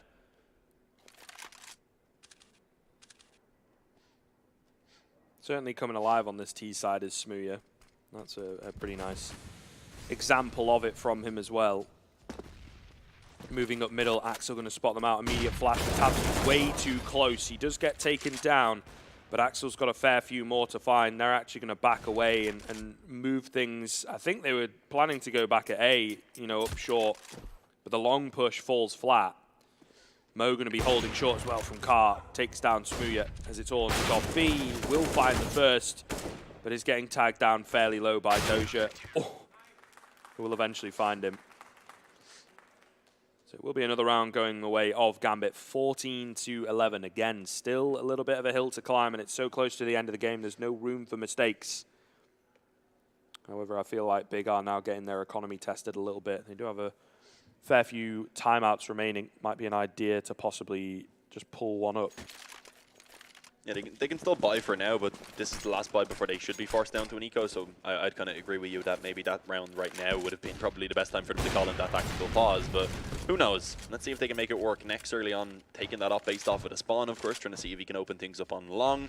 Wasn't quite successful, so we'll just toss it back over to Smooya. And early on, no damage to actually be brought in. Mir on mid. He's been rocking this double op setup for Gambit so far, and I never really seen him as a player who was actually much of an opper at all, but maybe he can prove us wrong. Does actually manage to connect some damage towards Smooya to start things off. Yeah, I kind of remember yesterday he kept trying to pull the AWP out when Ron does to over Mo. It was a little bit weird. Yeah. Over Mo is strange. I understand if he's pulling out as the secondary. Yeah. But I think he fancies himself, perhaps, or wants to work on it. I don't know. Didn't work out yesterday. See how it goes here today with the double up setup. Early damage done onto Smooya. Lining up a little bit of an execute here, though. Flash out towards short to push the player off that corner angle that Tabsum himself knows so very well. A little bit ironic that he's the one that does that flash for Big as well. Yeah, he's normally the one who plays that position, so that's something that's actually, from what I've seen, is what at least does happen quite a bit. You kind of mirror your approach. If you play somewhere on the CT side, you're going to have a good idea of how they actually, the opponents may be playing it as well. But let's see, not a lot of time left now for Big. They're going to have to try and get a move on with just 25 seconds on the clock. Trying to approach in towards B, and it is, of course, going to be Axel again alongside Mir this time to try and hold it down. One kill from Axel. Mir now being trapped in towards the back of the bomb site. Not going to be able to connect the second on towards Tabson, at least not initially. Comes in and shuts him down eventually. Finds the shoulder as well of Tizian, and somehow manages to go ahead and pull this round in favor of Gambit. And with only 5 seconds left, there's nothing that Smooya can do. Gets himself one small consolation frag, but Doja comes in from behind and takes him down. I don't think that was after time, at least. Find out in just a second, but yeah, it was definitely close. Yeah, it's kind of a shame there for Big. One thing that looked really good from them, right, and I think it might be Tabson communicating this information because he's gone up that ramp quite a few times, but it's when, obviously we've got Mir here, is the issue for Big in the end, right, that he picks up this nutty little 3K. They aren't able to deal with him fast enough, but when they were moving up ramp, right, what Axel likes to do is spot the door and throw a flash off the right-hand side wall. He was spotting from the door, he throws his flashbang, and everyone on the Big side looked towards the wall to turn away from it, because they'd obviously communicated with each other that that's how he plays B. So that is another thing that, you know, Gambit maybe needs to work on, is being a little bit more fluid rather than just straight up, you know, rigid, obvious play round after round. Pretty quick cleanup here from them. Next, the only one remaining gets taken down easily enough. 14-13. Big do need to start thinking about closing this one out, because Gambit's starting to get a little bit of momentum, and everybody else waking up a little bit, chiming in with a fair few kills here and there. I'm surprised that they haven't called the pause in here, though, because this is when they need it. If they do actually end up losing this round, it's likely that we would see Gambit actually reaching map point. So it's strange that Big don't go ahead and call it in, but maybe they know what they want to go for. They have an approach perhaps planned out in their mind, and let's see how it's going to work. As you said, Gambit, they've been, I guess, pretty predictable with their setup so far, but it has been working for these past few rounds. But Smooya able to go ahead and catch the opening kill. Mir trying to face in on mid ends up getting taken down. And that is going to go ahead and throw Gambit onto the back foot and actually gives a massive opening. They know now that, of course, it is just going to be Axel over towards this B bomb site. The way he normally plays it isn't going to be very valuable since he doesn't have any assistance to try and watch the tunnels. Of course, that is going to be where he gets taken down from. Tabson and Tizian going to be opening things up. Mo and Doji now just, I guess, falling back off. Not much they can do. They can buy in this next round no matter what, I suppose. But Doja, I guess it is worthwhile for him to save that M4, not having too much money left in the bank. That is the issue, though, for Gambit. The fact that they were so many rounds down, mounting this comeback is very difficult because you have to win every single round. and relatively cleanly, like I said, kind of in the previous game. It's difficult. As soon as they make a mistake, Big are going to capitalize, shut them down, secure the match point at the very least, and therefore the overtime. And I think with the way that things are going, you know, Big are very prepared. They've not taken a timeout, I think, because Gobby is such a good on-the-fly in-game leader as well. Yeah. Just working off of what he's seen and doesn't want to slow the momentum of his team too much, wants to keep them active. A little bit risky, perhaps, but it pays off in the end as they will secure that match point. They've got 2 rounds to take the game and therefore the series. But Gambit certainly riding on a little bit of a high at the moment with the few rounds they've managed to secure. Still got money for that double up setup. So could certainly reset here. But Smooya, he's got other things to say. He's got a good spawn, and he says, see you later, Mout. I'm going to take you down, mate. This is my turf now, mate. It's a little bit of a shame. Mir over on the other side of things, going to have to try and recover it back with the AWP of his own. Yeah, 2 rounds in a row now where Smooya has actually been able to open things up by taking down one of the opposing uppers. Of course, previously it was Mir. This time it's Mo that goes down. It's really not looking great for Gambit now. Going to have to try and pull it back and win 2 rounds in a row to take it towards overtime. But Doshia is going to be given a little bit of an opportunity. Gobby gone for a wild peek in towards short, ends up getting taken down. Smooya going to getting a little bit overzealous, I suppose, trying to find more openings. Does end up falling to the up of Mir. And suddenly Gambit have actually managed to get themselves into a favorable position with the 4-on-3. A minute remaining on the clock, at least for Big to work with, is a little bit of a positive, but it's going to be tough trying to creep up towards B and actually going to be boosting over the smoke. Not something you see all that often, and actually it does allow for tabseN to find the opening kill. The problem is Axel is still in position.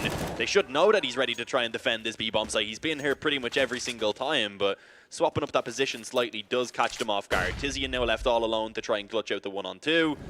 As it looks like it should be Gambit finding themselves a 14th round, and it is indeed. Axel again steps it up. He's been impressing, only 16, I believe. I don't think he's had a bad map as of yet. No, not like a terrible one. The previous one a little bit sketchy. Was shaky, but he had moments as well. Exactly, that's kind of it. There are flashes from him consistently, whereas Doja, for example, on this map has been a little bit missing compared to the rest of the squad. So maybe the honeymoon period for him, you know, excited and the mentality won't remain as strong. Smooya going to get taken down early. This is the Hail Mary buy, of course, from Big. Looking good for Gambit to take us to overtime. Looking set to hit the B-bomb site. Nice little flash comes in. The smoke to follow up. A lot of damage done. Axel to hold things down yet again. Peeks around from double stack. His teammate's been taken out, but he's still here. Welcome to the jungle, he says as he picks up a couple of kills, but eventually is dropped. But a 3 versus 2 nonetheless to try and take it to overtime. Tizian going to fall as well. All on to Nex. He gets the bomb down, but is that going to be enough? I think we might just be going to a little bit of a longer game here on Dust 2, unless the man Machine, already on 31 frags, can secure this one. I think they respect that fact, but he's got to find the heads in quickly. Nice flash comes in, but very well read. Smoke as he spots out another. They're both going to come in together, stacked on top of each other, and he cannot find the first, and therefore Bondik is able to clean it up. A 15-15 scoreline. It will be overtime. Big had a good chance to secure this one, but not quite able to do so in regulation. If Tizian had been able to find just that one kill there on middle, that could have been a completely different outcome, because it would have slowed down that rotation, would have given Nex a little bit more time to get that bomb planted and locate himself to actually look over towards tunnels, because he was just under so much pressure there in that 1-on-3. But yeah, Gambit, a good recovery, been able to pull it back and send it into overtime now. And this is where it's going to be kind of whoever can actually manage to pull off these gun rounds more convincingly, because of course they're going to have the money to work with. The ops will be available pretty much no matter what, unless they're going to be pulling out like 5 of them around, which would be very strange. I highly doubt that's going to happen. So it's just going to be down to who can actually manage to come out on top of these now. And I think this is really where Big can shine. Having Gobby, of course, as we know, Gambit, they don't really have an in-game leader. It's Blade doing the majority, I guess, of the planning, at least. I'm not sure who was actually making mid-round calls. I suppose someone would be. Maybe, or perhaps it's just a whole team thing, so they try and play very reactively. Which doesn't always work out. Fast, long hit coming on through. That's an edgy spray from Bondik, but he still manages to get it. Tizian, bit of a mistake in from him, as he was out, possibly not getting the memo that everybody else just wanted to take initial long control. He pushes through a smoke and gets a bit crazy, a bit too crazy. Into a 5-on-4 very quickly indeed. It's Big on the back foot once again. Flash comes in, but not really going to push Mo into an uncomfortable spot. He's going to double scope in, try and get around this corner. Spots out the foot of the first, but that's that trigger discipline. So many players struggle with it. Trying to go for the repeat here. Heavily Molotov'd out, but it's Smooya to find him. Very well done so indeed. Kind of have to wait a little bit now for these Molotovs to go down, though, on the German side of things. Couple of smokes on the cross. Doja with the Molotov to stop them from getting in, at least for a few seconds here. Smoke going to go down. All right, that's cool.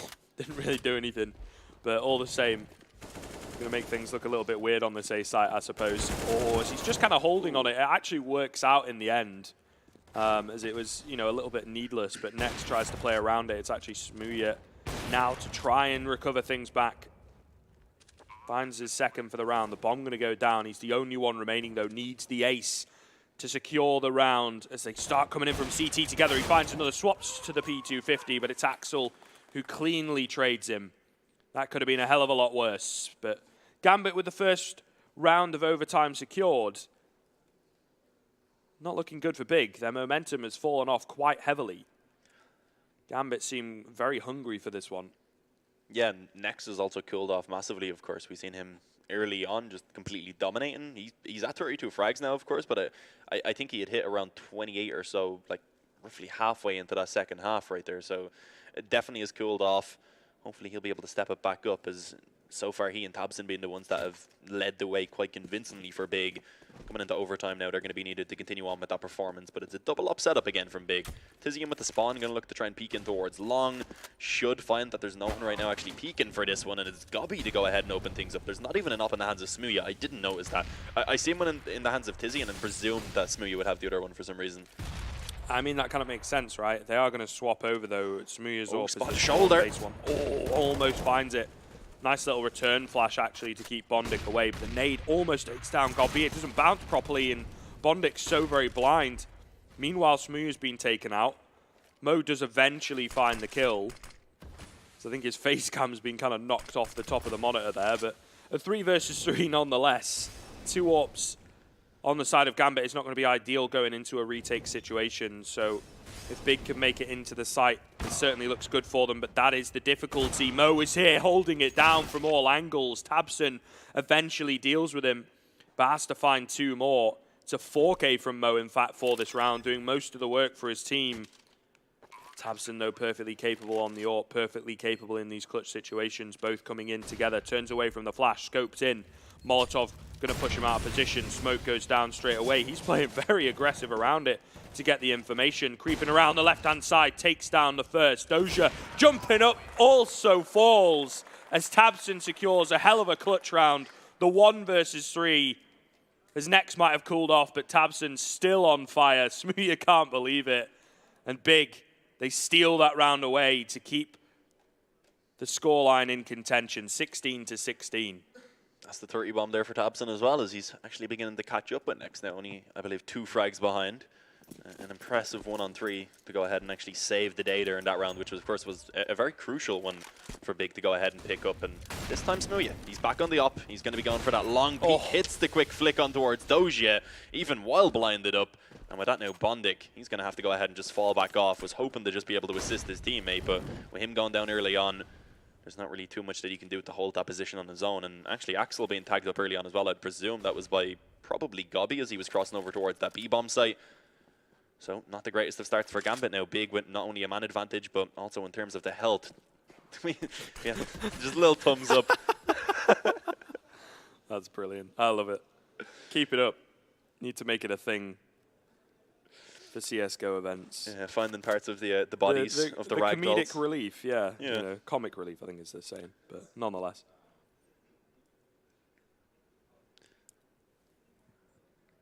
What can be done by Gambit here, though, to try and actually recover is the question. They've gone ahead and actually taken a little bit of a gamble to stack up towards B. I was going to say a bit of a flank coming through lower tunnels maybe could pay off, but Gobby seems to be expecting that one and did, of course, shut it down. Axel able to find 1, but now the commitment, of course, being put in towards that A-bomb site. Big going to be pushing forward. Should be able to find that bomb plant pretty easily. And Next actually going to shut down Bondik, meaning Axel and Mir now all alone to try and pull off the retake. Mir going to have to really get most of the work done at this point with Axel being so low. And of course, with this being the final round of the half, they have no option other than to actually try and go for this one. Try for it. Nice little Molotov to push Tabson out of position. Flash comes up high. He manages to find the first. Immediate trades, though, on both sides of the equation, and it will be big. 17-16, securing that first half of overtime. You know, the victory coming through for them. Only 2 more required now going into their CT side. Arguably a little bit cleaner from them. There's Doja. You can't believe his eyes. Taken aback by the events of this game so far. I mean, it's certainly not what we expected coming into Dust 2. It's a much better map for Big usually than Overpass is, and you know, Gambit looks so lost. But I think just by the skin of their teeth, just kicking and screaming, they make it through to overtime. Should have been Big's game at one point, but that momentum from Gambit just kept on coming. And they make it here. It's a pretty nice, what could be final map for them in this event, as they have kind of proven to us that they have got it in their back pocket. They are available again. Mo, Axel, really pulling their weight for this side. There's a few names that are perhaps a little bit weaker. I'm excited to see them with Demasic in all honesty, because that's when the preparation, of course, from Blade could actually really pay off. Having to pull in a stand-in into the system, which isn't really traditional, that's always going to be difficult. So let's see. They've definitely impressed. We've seen some moments from all the players, and Axel, he's looking great, really is the only way you can put it. A young player with a lot of room to develop, and already been able to put up a solid performance individually against the likes of Big. And also, I believe it was Hellraisers he had some good moments against also. But let's see, Gambit, they definitely still have an opportunity here to try and take the victory on Dust 2 and bring it into Inferno. And Inferno as a decider in a best of 3 is always spectacular. Let's see if that's going to be allowed. Mo looking to try and lead the way as he posts up towards the window. Creeping out mid, waiting to see if any opportunities are going to arise, but as we can see, it's Smooya. He's playing over towards the door instead, waiting for the opportunity to come towards him. He doesn't want to try and force the issue, and he's actually going to connect a quick flick through the corner of the door, takes down Mir, and already a man advantage in play for Big as the split is going to come towards this B-bomb site. Oh, that's a beautiful shot from Smooya to drop that bomb. He gets a third as well before going down. 3 versus 2. Tizzy and Seer, of course, back on the org. Very confident with this weapon. Axel is aware of his position, very low indeed. Not quite able to find him though, and obviously that information going to come through. They're all going to come encroaching onto his position. Bit awkward, but Tizian does manage to get the job done. Match point. 2 in a row. Smooya's certainly feeling it. Good to see him a little bit happy, a little bit giddy. To be fair, you know, the first half for Big, there were a few players that didn't really chime in all that much. They weren't really needed, as you can see, Nex and Tabson all the way up, and they've consistently stayed there. But that second half and into overtime from Smooya, he's really picked it up, to be fair. I think a good sort of 17, 18 frags in the second half, maybe even more. And his impact on the AWP cannot be understated. Although a little bit of over-aggression from him in this round, perhaps. At least the trade is there from Tizian. Especially with 19 health after being tagged down on the cross. That was a very interesting choice. But as you said, the trade comes in. Nex is also able to combine with Gobby and take down Mo as he tries to push out mid. And Nex actually has an AUG and dual Berettas. You just love that setup. You know he's feeling confident in himself. Currently at 34 to 17. As we said, he's cooled off, but still looking solid throughout this entire game. And now a man advantage for Big. Gambit on the back foot. 3 versus 4 to try and actually keep themselves alive in the tournament. Are they going to be able to do so is the question, as they do look to try and approach onto the A-bomb site where Tabson is going to be waiting with the AWP alongside Gobby, who actually gets flashed in, goes for the peek and gets the double spray down. This is looking to be the end of it. It's all on to Mir. 1 versus 4 has been spotted, and although he does find 1 kill, it's costly in terms of the health being brought down to 42 already. Bomb out in no man's land is the main issue, though. It's a bit difficult for him. No flash to take Tabson off the angle, and that will be Big, securing the 2-0 elimination for Gambit, unfortunately. A great second map from them, but there are some clear issues that need sorting out. Given time, given Dimasic's arrival, it may well be possible, but for the moment, it is the end. A very good first map from Big. A little bit of a struggle going into the second, but it should be really good. Obviously now they will be going off the face against Tyloo yet again, but this time it's going to be in a best-of-3 situation, so slightly different. And you would again expect them to have worked on the mistakes. It was a very close first showing against Tyloo yesterday, so there's definitely a chance that they will have worked on things and improved. And as we kind of talked about a little bit in that game, Tyloo struggle in the best of 3 scenarios, whereas Big, as we've just seen, tend to excel in them. Yeah, it is where Big do tend to actually be more confident in themselves. I believe it's been said before by Gobby. But as I said also before, I think it was yesterday that Tyloo had an interview where they said they have been working on that map pool. They've been looking to try and broaden it because they do realize that that is an extremely important factor of trying to actually being able to take down those kind of top tier teams, or even just the ones right below it, because you do need a big map pool. There's not best of ones throughout the entire tournament. Yeah. Sure, that can find you some success early on, but it's not really going to get you any long runs in towards the tournament, so it's important to have a large map pool. But yeah, a solid performance coming in by Big. Gambit definitely, as I said, they showed some hope. We've had we had them, of course, show up here on Dust 2 and at least put in a solid result, but in the end it just wasn't quite enough, and they are, of course, eliminated now. Yeah, definitely. It's a pretty difficult one for them to stomach, unfortunately. But we do have Gobby, the man, the myth, and the brains behind that Big side over on the stage with Drowlon. Go big or go home. Big are advancing to the decider match, and it is Gambit who are going home. Beside me is, of course, the tactical mastermind behind Big, Gobby. Gobby, first of all, let's go over the veto. Were there any surprises in that, or was it what you expected? Yeah, to be honest, we weren't sure what we want to pick. There were a lot of maps we wanted to pick, but yeah, in the end we decided for Dust 2. Comfortable pick for us always, even though I don't think they're that bad on that map. They really played well. It's also suiting them because they are a mixed team, so they can play Dust 2 a little bit better, but they played really well strategically. Yeah, so other than that, I think Overpass was kind of clear, but yeah, we couldn't prepare so well because obviously we don't have any data against them. So yeah, we said, like, what did we do wrong yesterday against Tyloo? How could they maybe use that against us? And that's what's the preparation, but not big surprise in the vetoes, I think. Now, speaking about surprises, things got a bit out of hand on Dust 2. Could you talk about what happened there? Yeah, I felt like we should have clutched a few rounds, and we played a little bit too loose, where we had a lot of equipment. I think that was a mistake. And then in the end, they had also good rounds. Mu had a few rounds on site, where he played very well, and yeah, I think this combined made the map a little bit hard to play. Also, they got double AWP, which surprised us a little bit. And yeah, like, we played a little bit too loose, and they surprised us a little bit. Combination, overtime, and then reset. Right, now, later today you have Tyloo coming up. How are you feeling going into that match? Are you ready for revenge? Yeah, we are feeling very confident. We haven't won any pistol yet on this tournament. If we win one pistol, I think the side is very much easier, at least for us. So we're always playing from behind. Yeah, we're looking forward to that game. Yeah, the revenge will be hopefully sweet, and yeah, I hope we can beat them. Cool, calm, and collected. That's Gobby, ladies and gentlemen. Now it's time to check in with our analysts who have the task of breaking down this best of 3. The ever so confident Gobby there, but also the gentleman as well will not trash talk his opponents regardless, guys. But Big did make it through, but maybe not as convincingly as we may have thought. Gambit put in some serious work towards the end on Dust 2. I mean, definitely. Let's be honest, I sat on that couch when it was probably 14-9, something around that, and I was ready to say, well, that was the same as the first map. Gambit won both pistols. They got 1 or 2 gun rounds here and there, but that was it. That was all the big story.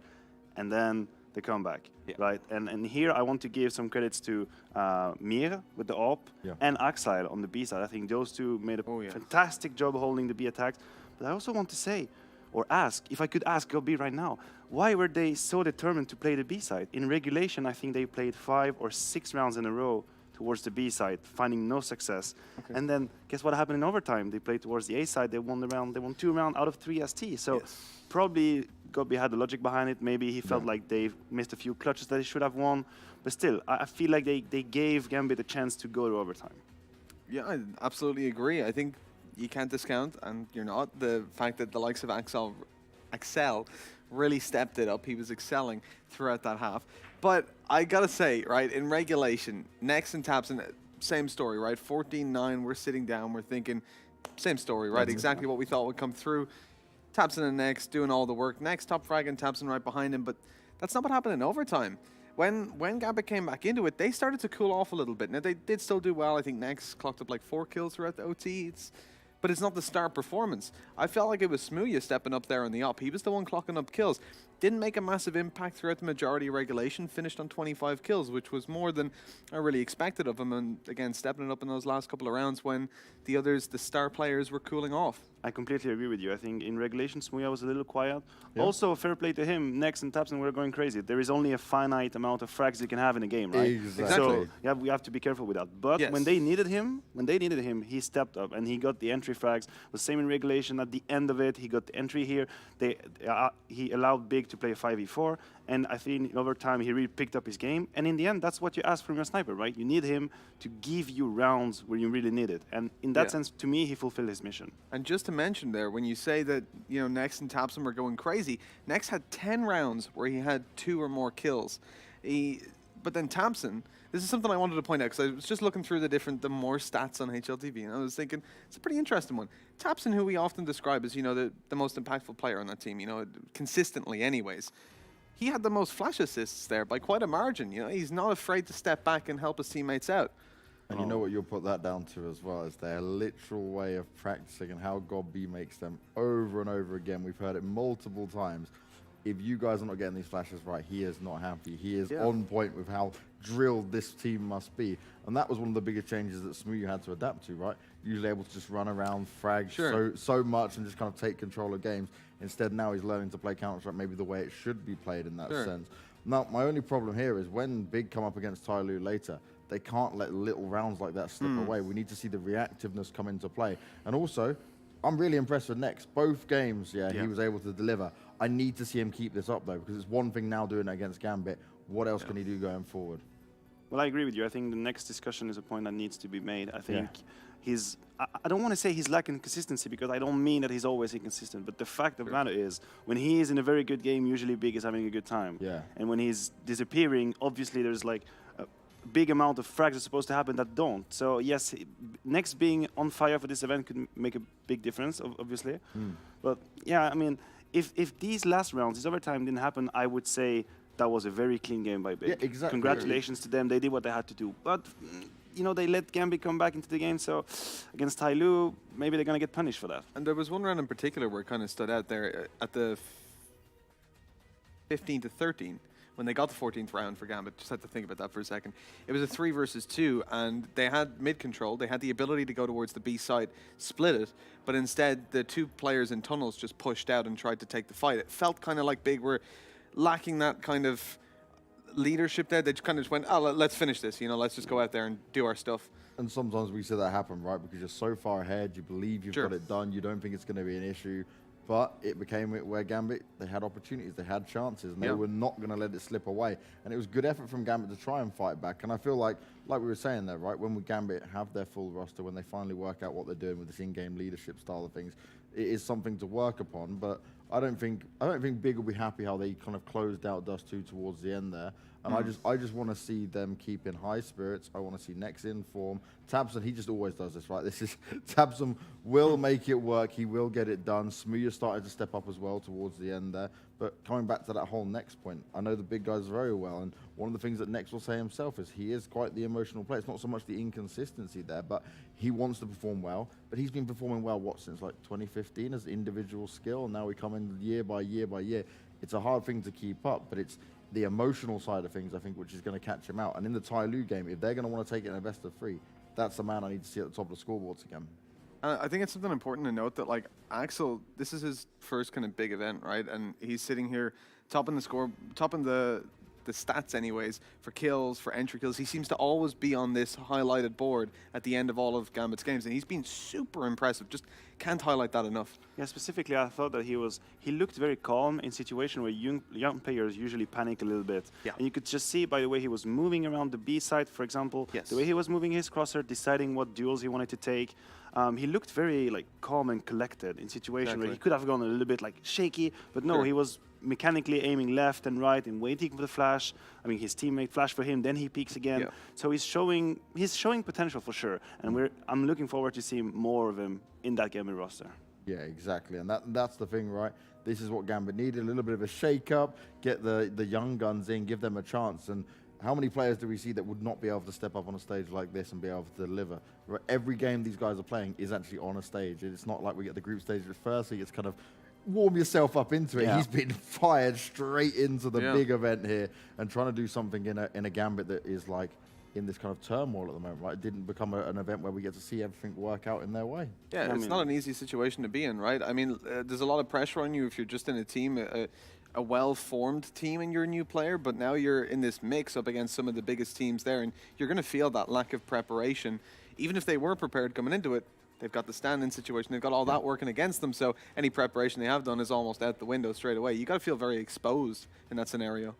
Well, they certainly have been exposed after all of that as well. I think that's one thing, because it's like we looked at Gambit, right, and we said this was their best chance of trying to get a map here. They did fight back in a very convincing fashion, but it still wasn't enough. And I think now going forward, with Gambit can just go, okay, cool, look, this one's done, this one's out of the way, and now they've got a bit of time to get themselves together, get things sorted, get everything in order. I just would love to, it's just that thing that I think in my head is, imagine if Dimasic was here, imagine if they had this kind of, the practice and all the planning in place, because we did start to see an impressive Gambit come in. Yeah, I agree with you. With Dimasic could have been a different story. I feel like Gambit right now is like, has to be a clean slate, it's all over. We were talking about roles, the fact that Adren isn't here anymore, Hobbit isn't here anymore. Maybe players like Mia could step up and take more space and take more like aggressive position, maybe rotation positions that you would usually give to your star players. That's an occasion for the team to redistribute the roles. Try and have everyone be happy. That's always the objective you're going for with 5 people. Try and make them all satisfied with what they're doing. Redefine what map pool you want to play. That's also an occasion when you change roster. And after that, it's like a plant. You have to water it and just give it some time and see what happened. That was still, they are still seed right now. I want to see the Gambit. It's exactly what Taz said, right? Like, you got to spend like six months or so like practicing to get that 0.5, that 1% improvement. And you don't always get there in Counter-Strike. Some people will cut the leaf after 3 months. Ah, that's not working. That's it. And it resets it for you all then, right? Because it's that situation where, okay, sure, you've got a lot of prep work done, but now you get a new guy coming in. You've got to do that all again. And that is if he fits into exactly the same role. If he's not going to fill that same role the same way, then you're rebuilding from the bottom up again. And no matter how much prep you've done, you can fall apart as a team. Yeah, sure, it's a long process. It certainly is a long process, and this is the start of a long day. We've got 2 more best of 3s ahead of us now. Mitch, you're done, at least for today. You get to go enjoy yourself. The weather's still good out here in Malta. Do you really need to say that? Do we need to know everything he's going to do now? Going to go to the pool, going to go to the bar. I just think he deserves to enjoy some time. Me and Maniac, we went outside, got some fresh air. We're looking at the palm trees and stuff. We're like, it'd be nice to go outside right now, wouldn't it? Yeah. It'd be heaven. It's going to be nice. And there you go. You can see the teams that are going to be on your score. So next up, we have NRG versus Virtus Pro. That is going to be... I have faith that this is going to be a huge game, but it depends on which NRG shows up. If we see the NRG from yesterday that wasn't looking in their best shape, then Virtus Pro certainly have a chance. If not, it could be the NRG show again where they go, cool, look, correct our errors, we're going full force. We're going to try and make the 2-0 happen. Then we've got Tyloo versus Big will be our ending out of this. And that one is just, I still don't, as much as I saw good stuff from Big here, I don't have full confidence that this is going to maybe as easy as people may have thought, because we thought that in the best of 1. And Tyloo, they have been working on that map pool. Yeah, they showed a little bit of sloppiness at the end of that game against Gambit. So if they do the same mistake against Tyloo, they're going to get punished for it. By no means is it like guaranteed 2-0. I think Tyloo is going to fight for it. And also, as you said, NRG, Virtus Pro, it's like there's different scenarios. I'm actually, you know what? I'm not even complaining that you get to go, because I'm excited to stay here and see this game, because I can think of so many different things that will happen. And maybe I'm a romantic, but I want to see Virtus Pro, you know. I want to see the fire, the plow. I think we've just got nostalgia, haven't we, Maniac? Yeah. Me and you are sat here, we're like, nostalgia, the glory days. We go all the way back to 1-6, all the way to now, and we're thinking, we'll get there again. We believe in it. Very different VP now, but there is an opportunity for it. Mitch, enjoy the rest of your day, my friend. Maniac's going to be sticking with us. Chad will be coming and joining us on the couch, and we'll be closing out the last 2 best of 3s. Plenty more action to be had here at the Supernova CSGO Malta. Do not go anywhere, and we'll be right back.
Sie haben eine Big Box bestellt. Warte, wer war das? Das war irgend so ein hässlicher Typ, Mann. Riesengroß war der auch. Hässlicher Typ? Ich mag keine hässlichen Typen. Ich auch nicht, ey. Was ist denn das? Ich glaube, das ist so eine Big Box bei runtime.gg. Vielleicht sollten wir das Unboxing-Video machen.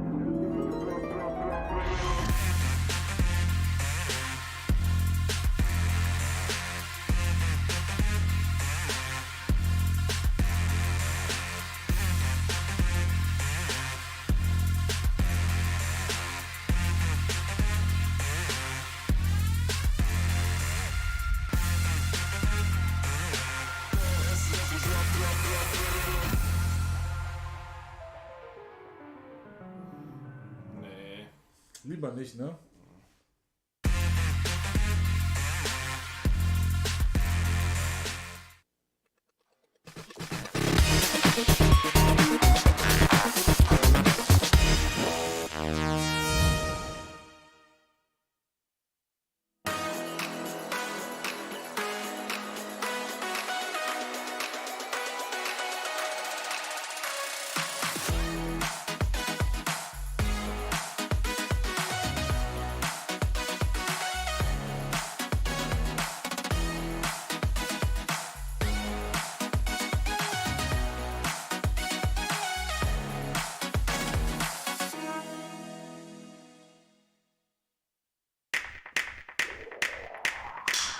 Banks are foul to move with the times, but we don't need them. Back in 11th century Italy, merchants from all over would exchange their different currencies for trade outdoors on benches, which is where we get the word bank from, banca. They started as a way of making our lives easier. Unfortunately, this all changed. As the bank profits grew bigger, customer experience was lost in a maze of paperwork and bureaucracy. They invented new and complicated ways of growing their margins, built on hidden fees and taking liberties with their customers' money. But there's a solution. Revolut Metal, a stainless steel card that does more than just look good. An authority to tear down borders, make our finances as mobile as we are. Free to spend in 130 currencies worldwide at the real interbank exchange rate. Think sending unlimited amounts of money abroad with no fees. With free worldwide travel insurance. Think seamlessly buying and selling cryptocurrency in seconds and earning cash back instantly in the fiat or cryptocurrency of your choice. Access to 24/7 concierge from your phone to book what you want when you need it. For a truly borderless lifestyle. And all this in your pocket. Demand more from your bank. Revolut Metal. Radically better. Place your bets at gg.bet. Most popular esports titles. Deposit with convenient payment options. Cool mini games. And 24/7 support for players. Sign up now for the best esports bets at gg.bet.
Savannah, I'm coming home, Savannah.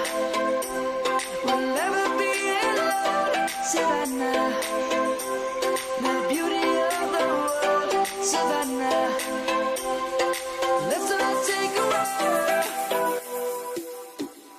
Savannah. I'm coming home, Savannah. We'll never be alone, Savannah. The beauty of the world, Savannah. Let's all take a walk.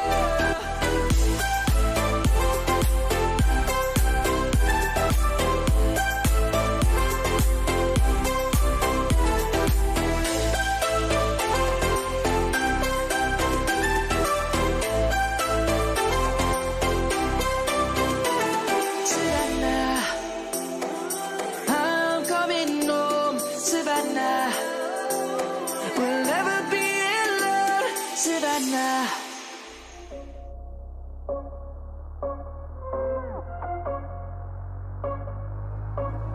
Rising with each beat as the music is bringing. We're flames in the fire that keeps burning. We're inviting the night in.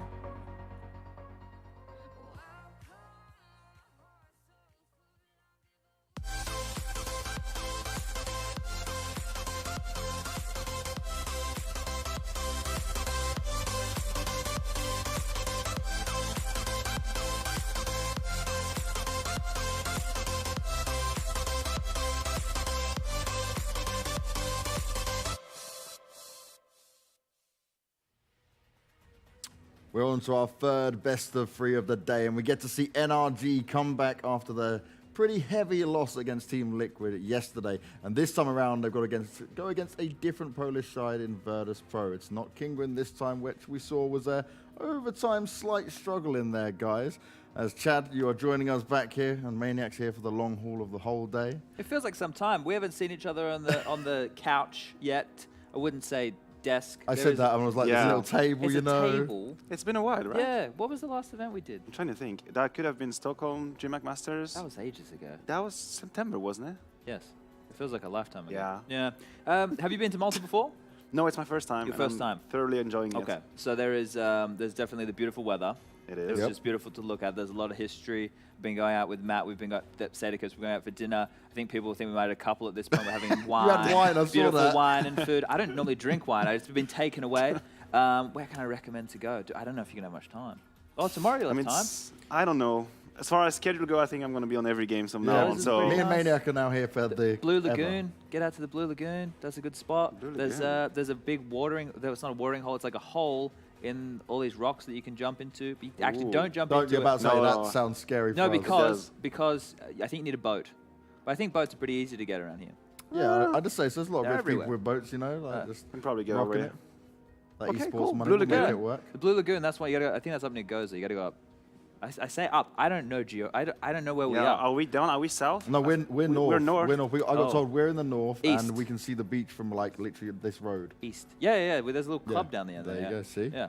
And what else is there? I'm trying to think. Because I came here earlier in the year. There's some kids out there, because I went to the LAN cafe here in Malta when I was here last time. Oh, okay. And You some couldn't of the- resist not playing something, right? I didn't play. I just went to check it out. Okay. But they're here watching and stuff, so they love their Counter Strike. That's nice. Yeah. That's what we like to see. We were telling them yesterday, make sure they come down, see some Malta guys out there. And they were making some noise yesterday They as were. well, especially during that Liquid NRG game. They were. And that is where NRG now, it's time for them to prove that they should be in a good spot here. But my thing is the question mark now around NRG's performance, or is it going to be around what Virtus Pro can deliver? Because Virtus Pro looked a lot better today, but again, it was just against Kingwin. I feel like the first question is, are NRG going to play to their best? And if so, it kind of already turns off any other possibility, right?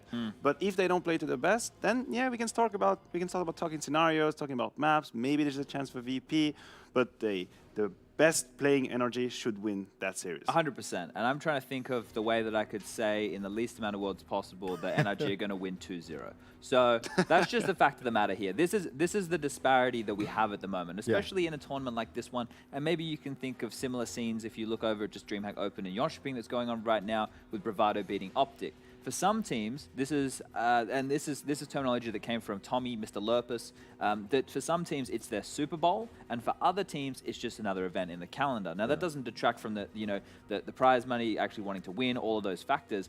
But right now for me, and I was saying when we kicked this bad boy off yesterday, the problem for teams like Energy and Liquid is complacency, whereas for everybody else, not everybody else, but the majority of other teams, they're all vying for position right now, right? They're trying to prove that, hey, we might be worth more invites to other tournaments. We should be worth taking a look at and taking a little bit more seriously.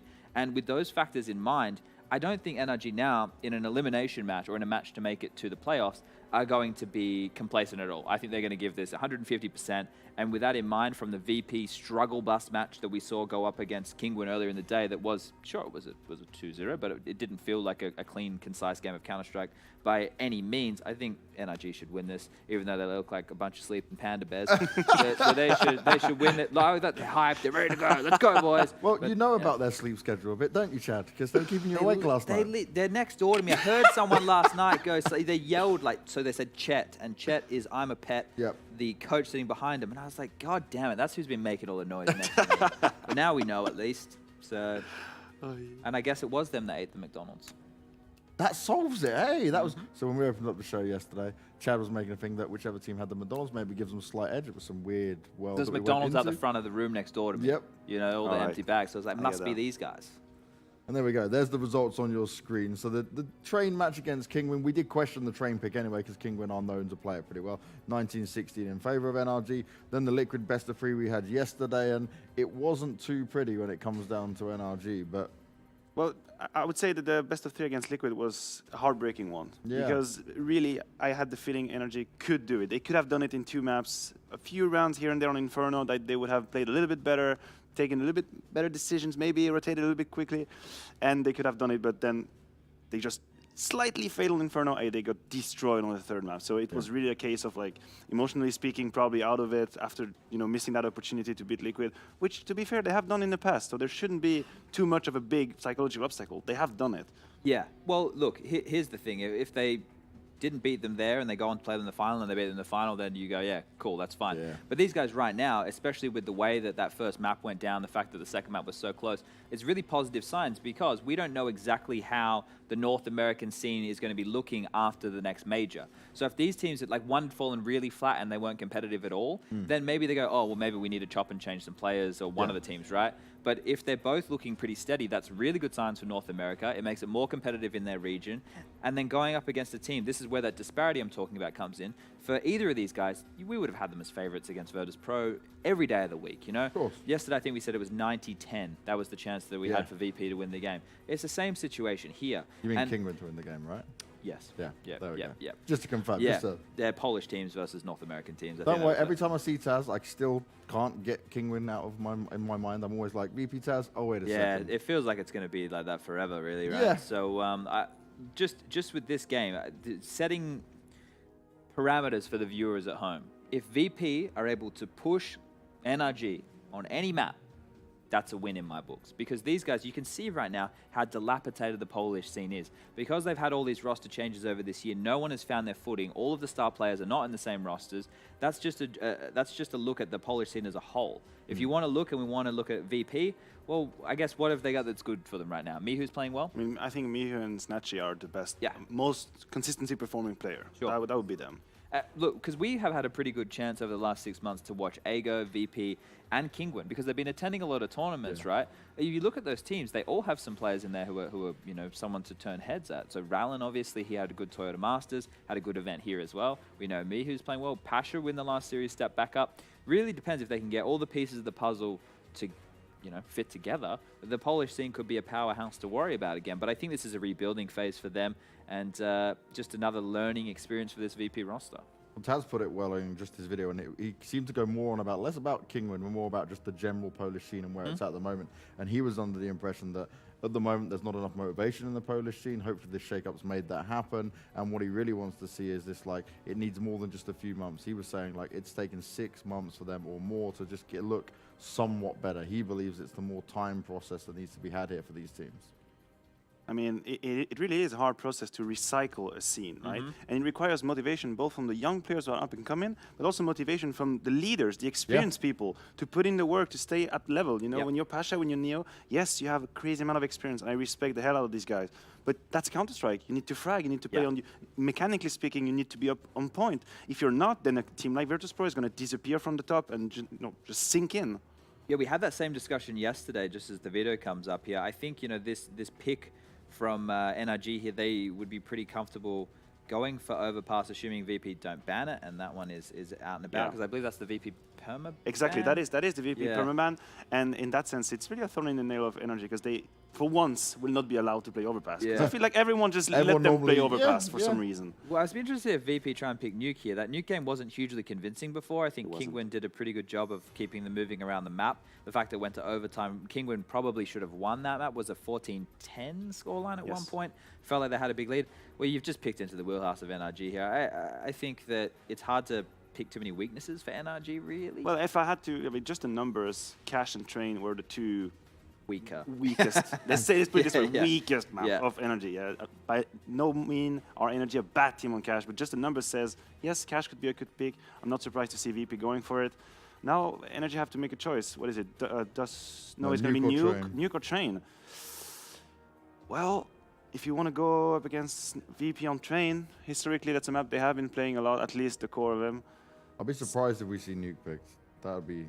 Because we've seen NRG play it, they'll happily go into it. That's a Nuke, all right. Okay. I think that Nuke is actually... Well, the thing is, we're setting it's two teams of different calibers, right? On all three of these maps, I favor NRG. Like, even, like, the pick, it's hard for VP to pick into anything here. I think another theme that I saw yesterday, especially with old mate Cirque, I want to look and see how his performance is after if he gets kills on the pistol round. Because in that best-of-1 game, he got 3 kills on the pistol. He had a monstrous performance, right? He was dominating. I think he's one of those players, because they are also young, right? But I think he maybe is one of those guys who is definitely a confidence player who might need to get an early start going to continue that momentum through. So I'll be looking out for that theme as we continue today. No, this is the statistics on the Inferno, and very much in that win rate percentage, right? NRG, it's a map we see a lot of them on, taking down big MVP North on it as well. A loss out there to Liquid, which, okay, is still a good result against Liquid, and MIBR's in there as well. We look at Virtus.pro, okay, you got some wins in there, but that's not even the same caliber of team. The only ones that really compare is Astralis and HR.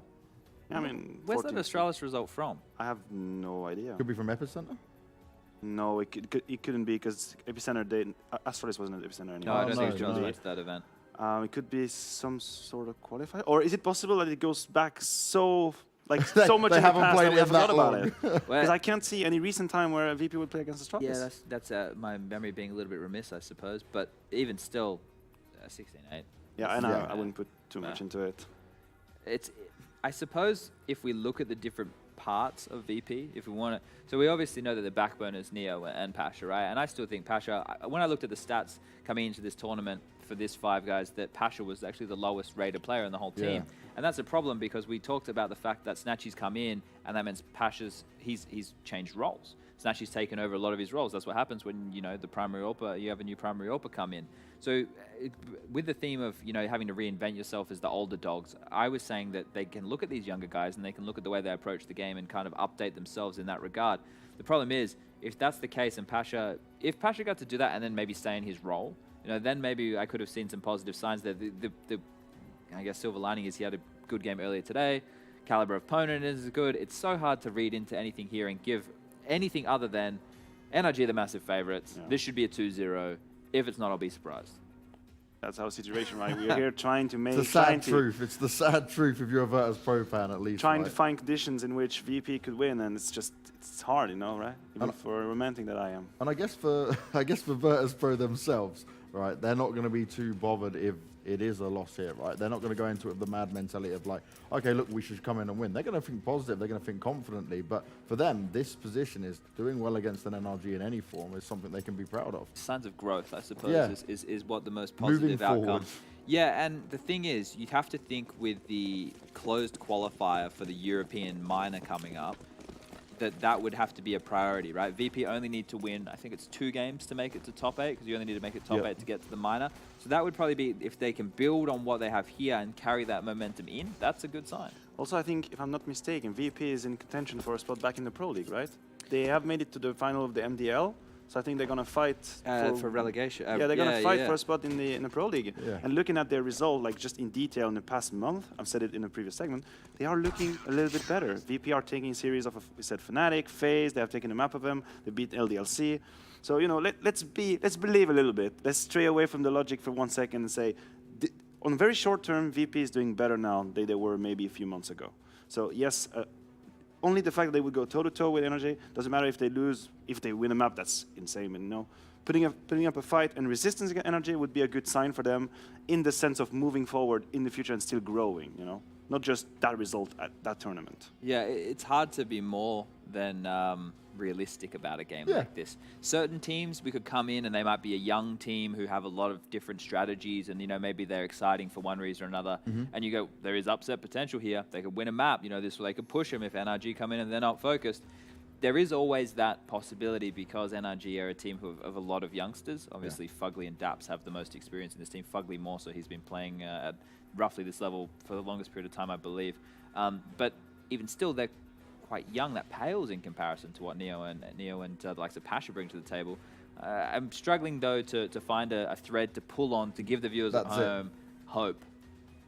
Well, maybe we could pray. The only thing I want to know from you guys now is real quick, and I'm pretty sure I know where these answers are going, so I'm just going to kick things off. I think it's going to be NRG. I think it's going to be a 2-0. I just hope we get to see a little bit more of VP shine, a little bit of kind of resistance put up there, and enjoy some Counter-Strike where we can go, hey, VP, you're looking a bit better. I'm just going to say I share your opinion. Well put, samesies. Well, I think NRG are going to power up and give them some of that no remorse gaming. Hey, there we go. Chad was ready. He was prepared. He had it in the bag. He always pulls out the good stuff for us. But you know who's ready and waiting? It's not just the commentators, it is the players as well. And this time around, we've got Dinko and Hawker ready to deliver the first map in this best of 3. Thank you, James. Yeah, I'm looking forward to getting into this one. You know, NRG, we've seen them yesterday go up against Liquid. Bit of a slow one towards the end. They started to drop off, so they'll definitely want to try and step up here today against Virtus Pro. Yeah, at the same time, heading into this game, you kind of think to yourself, what are the win conditions for Virtus Pro? And there's a long, long list, and part of that is just NRG underperforming. That's going to have to happen for VP to really have a chance here today. Again, not exactly painting a pretty picture for Virtus Pro, but I think the desk made some good points that we could see signs of improvement for them. Yeah, they definitely have been improving. I mean, if you look back even a couple of months ago, Virtus Pro were definitely not looking good at all. I mean, they've obviously always had problems online, and that's generally where we see a lot of them lately because they haven't been at many offline events. You could even see there they hadn't gone up against NRG. There were no head-to-head results to look at. Yeah, again, I mean, the fact that Virtus Pro have even done decently so far in this tournament, they've got some results in the bag. That's certainly a good start for them. And I don't want to say it's all bad for them. For example, Mihu's been pretty good throughout this tournament. He's their best player statistically. That's a really good sign for them. If he could start to transition into more of a star role. And I think roles is another important point of discussion for this team. Again, where does Pasha fit in this team now that Snatchy's come in? It's kind of a bit awkward to see how exactly this team is going to set itself up.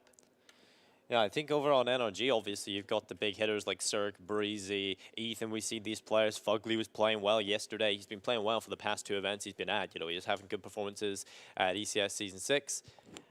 And obviously, coming into this, he's been playing pretty well. And so NRG definitely looking solid. I mean, yesterday we seen Cirque on the Open Inferno. This is going to be the first map, obviously. He's kind of limited in what he could do, and we ended up seeing Liquid take that one. But I feel like Cirque up against Virtus Pro will have a little bit more space to work with. Yeah, should be the case. Again, though, Snatchy is another one of the shining lights for Virtus Pro. So there's a chance that if Snatchy could dominate that AWP duel, maybe that's something we could see work out for the VP side of things. And another point that Sponge made back on the desk is that sometimes, maybe if Cirque doesn't get off to a good start in, for example, the pistol round, then maybe there's a chance that he doesn't do quite as well overall and carries that on into the rest of the game. So that's something we'll have to keep an eye on as we are ready to get into Inferno. Yeah, coming into this is the pistol. You got plenty of utility over on Virtus Pro. I mean, Neo carrying 2 flashbangs, the smoke grenade. On the Morels, it's the smoke flash and nade, and they're running right up towards the A bomb site. 2 players staying here for NRG inside of the pit. Breezy going to be the first point of contact. The flash is coming through and an insta headshot from Breezy. Nice start to the game for him. Missing a couple on that time, but oh, takes a second, and there goes Daps for one of his own. Looking good for NRG. Yeah, headshots coming in. Pasha finding 2 kills. Snatchy and Pasha into the 2 versus 2 up against Fugly and Daps. Bomb is planted and they've got control of the A site.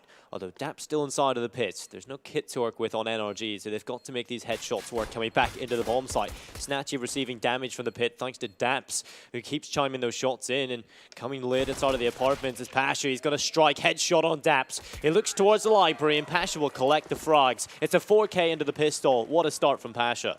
There we go, the man that we were talking about in the pre-game, Pasha, who may be struggling to find his role in this team, but in that round, he definitely showed that he's still got something left in the tank, and that's certainly a good sign for Virtus Pro. If you can have some of the more experienced players show up alongside these young guns that have started to prove themselves, that's when VP are at their best. I mean, Pasha was top of the scoreboard earlier in terms of kills, right, in the game that they won against Kingwin. I believe on Mirage, he had one of the better performances. He was at top of the board with 24 kills, I think. So obviously, he's been performing pretty well today. And Virtus Pro going with the MAC-10 setup. They've got the AK on Pasha. They've got the MAC-10s on every other player. And I kind of feel like there's a bit of a chance here for NRG. They've got the pistols, the Kevlar. Definitely poses a threat.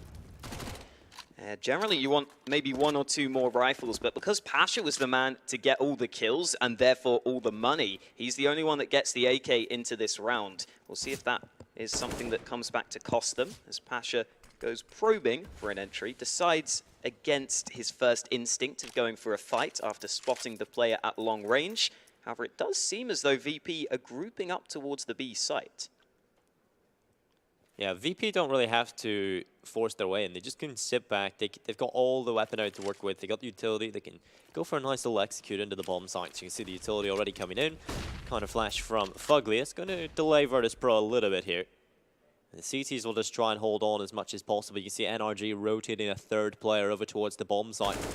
Kill comes in from Pasha. That'll open things up as it decapitates Ethan and gives Virtus Pro a bit of an edge here in the round number 2.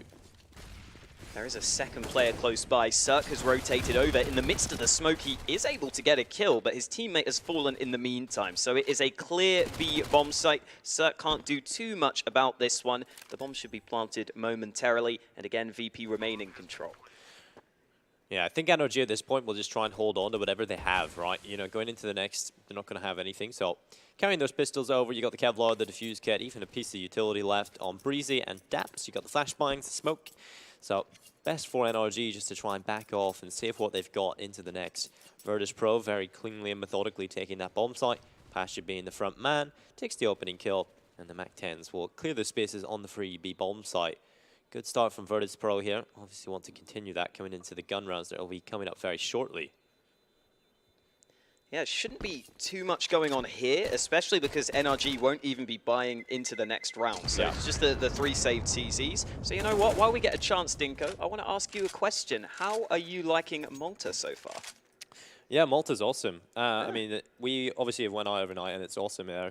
I want to say, when we say going out, we're not staying out that late. Like, No, it's literally like one drink straight to bed. But it's pretty cool. I mean, there's so much to do. The weather's nice. The visuals are nice. I mean, they've got really nice. Obviously, they've got the rooftop pool. I went up and had a look at that. I still haven't seen it. We need to go today. It's awesome. We've got the lake games, obviously, so we've been enjoying ourselves.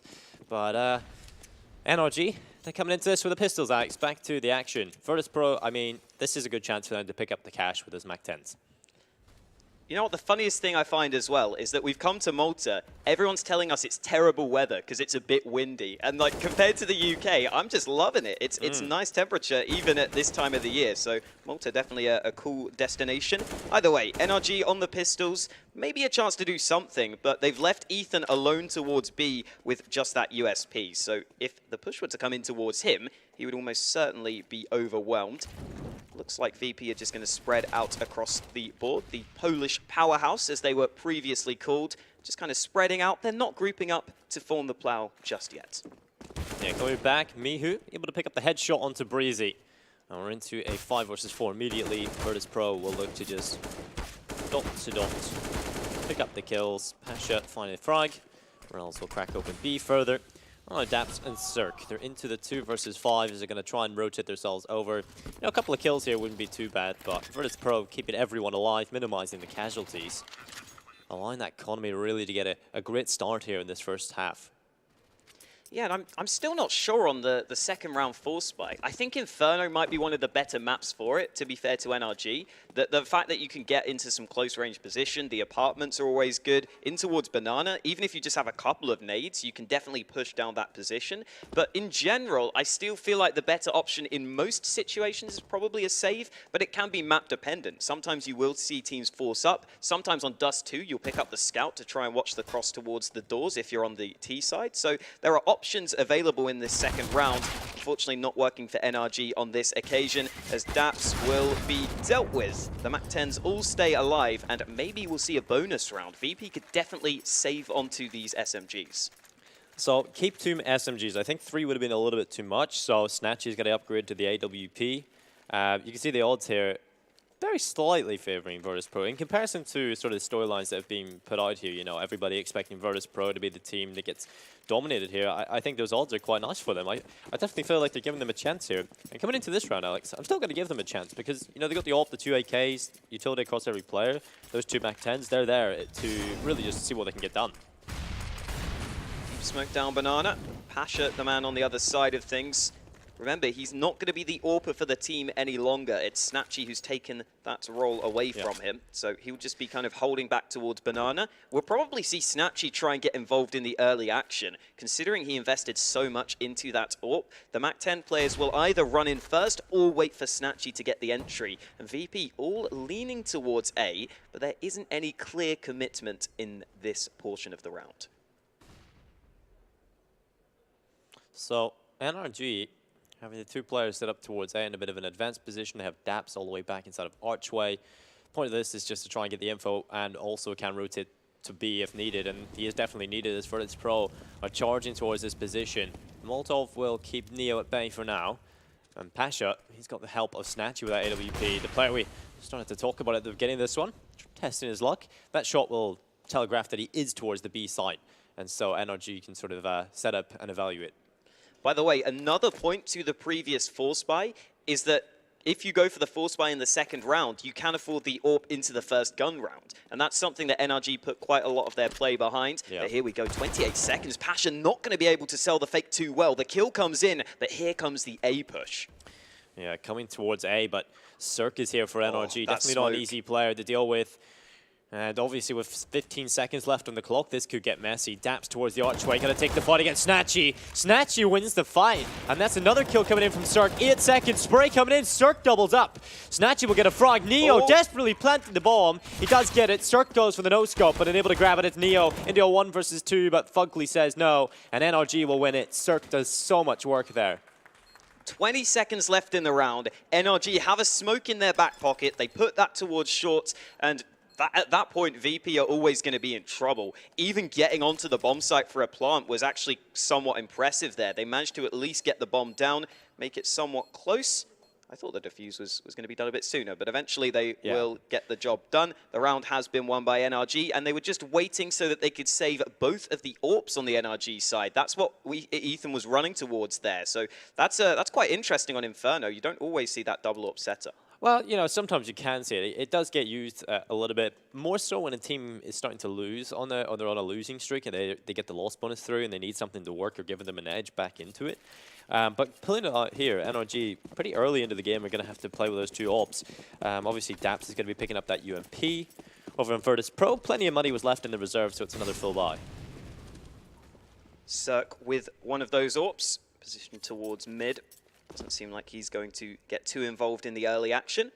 Something that is quite interesting about VP's playstyle at the start of this map is the pistol round was very fast-paced. The gun round wasn't, but what a pre-fire from Miku. Opens up the round, however, Cirque finds one of his own. So it's into a 4-on-4, and Ethan misses that shot. That probably should have been a kill from the AWP there. Maybe showing he's not generally the primary AWPer for the team. That smoke seems to have failed, and Ethan will take advantage of that, trying to reposition, trying to find a fight. Look at the size of this gap. Oof. Ethan's going to spot, doesn't rattle the shot off because that would have put him in a pretty difficult position. Obviously missed the shot, player will peek into.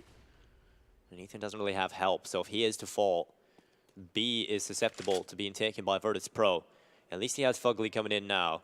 So Ethan needs to hit the first shot, and there we go. Collects it on the Pasha. Good start for NRG. They've got the advantage once more. And with 45 seconds left, they still have plenty of utility to delay Virtus Pro here inside of Banana.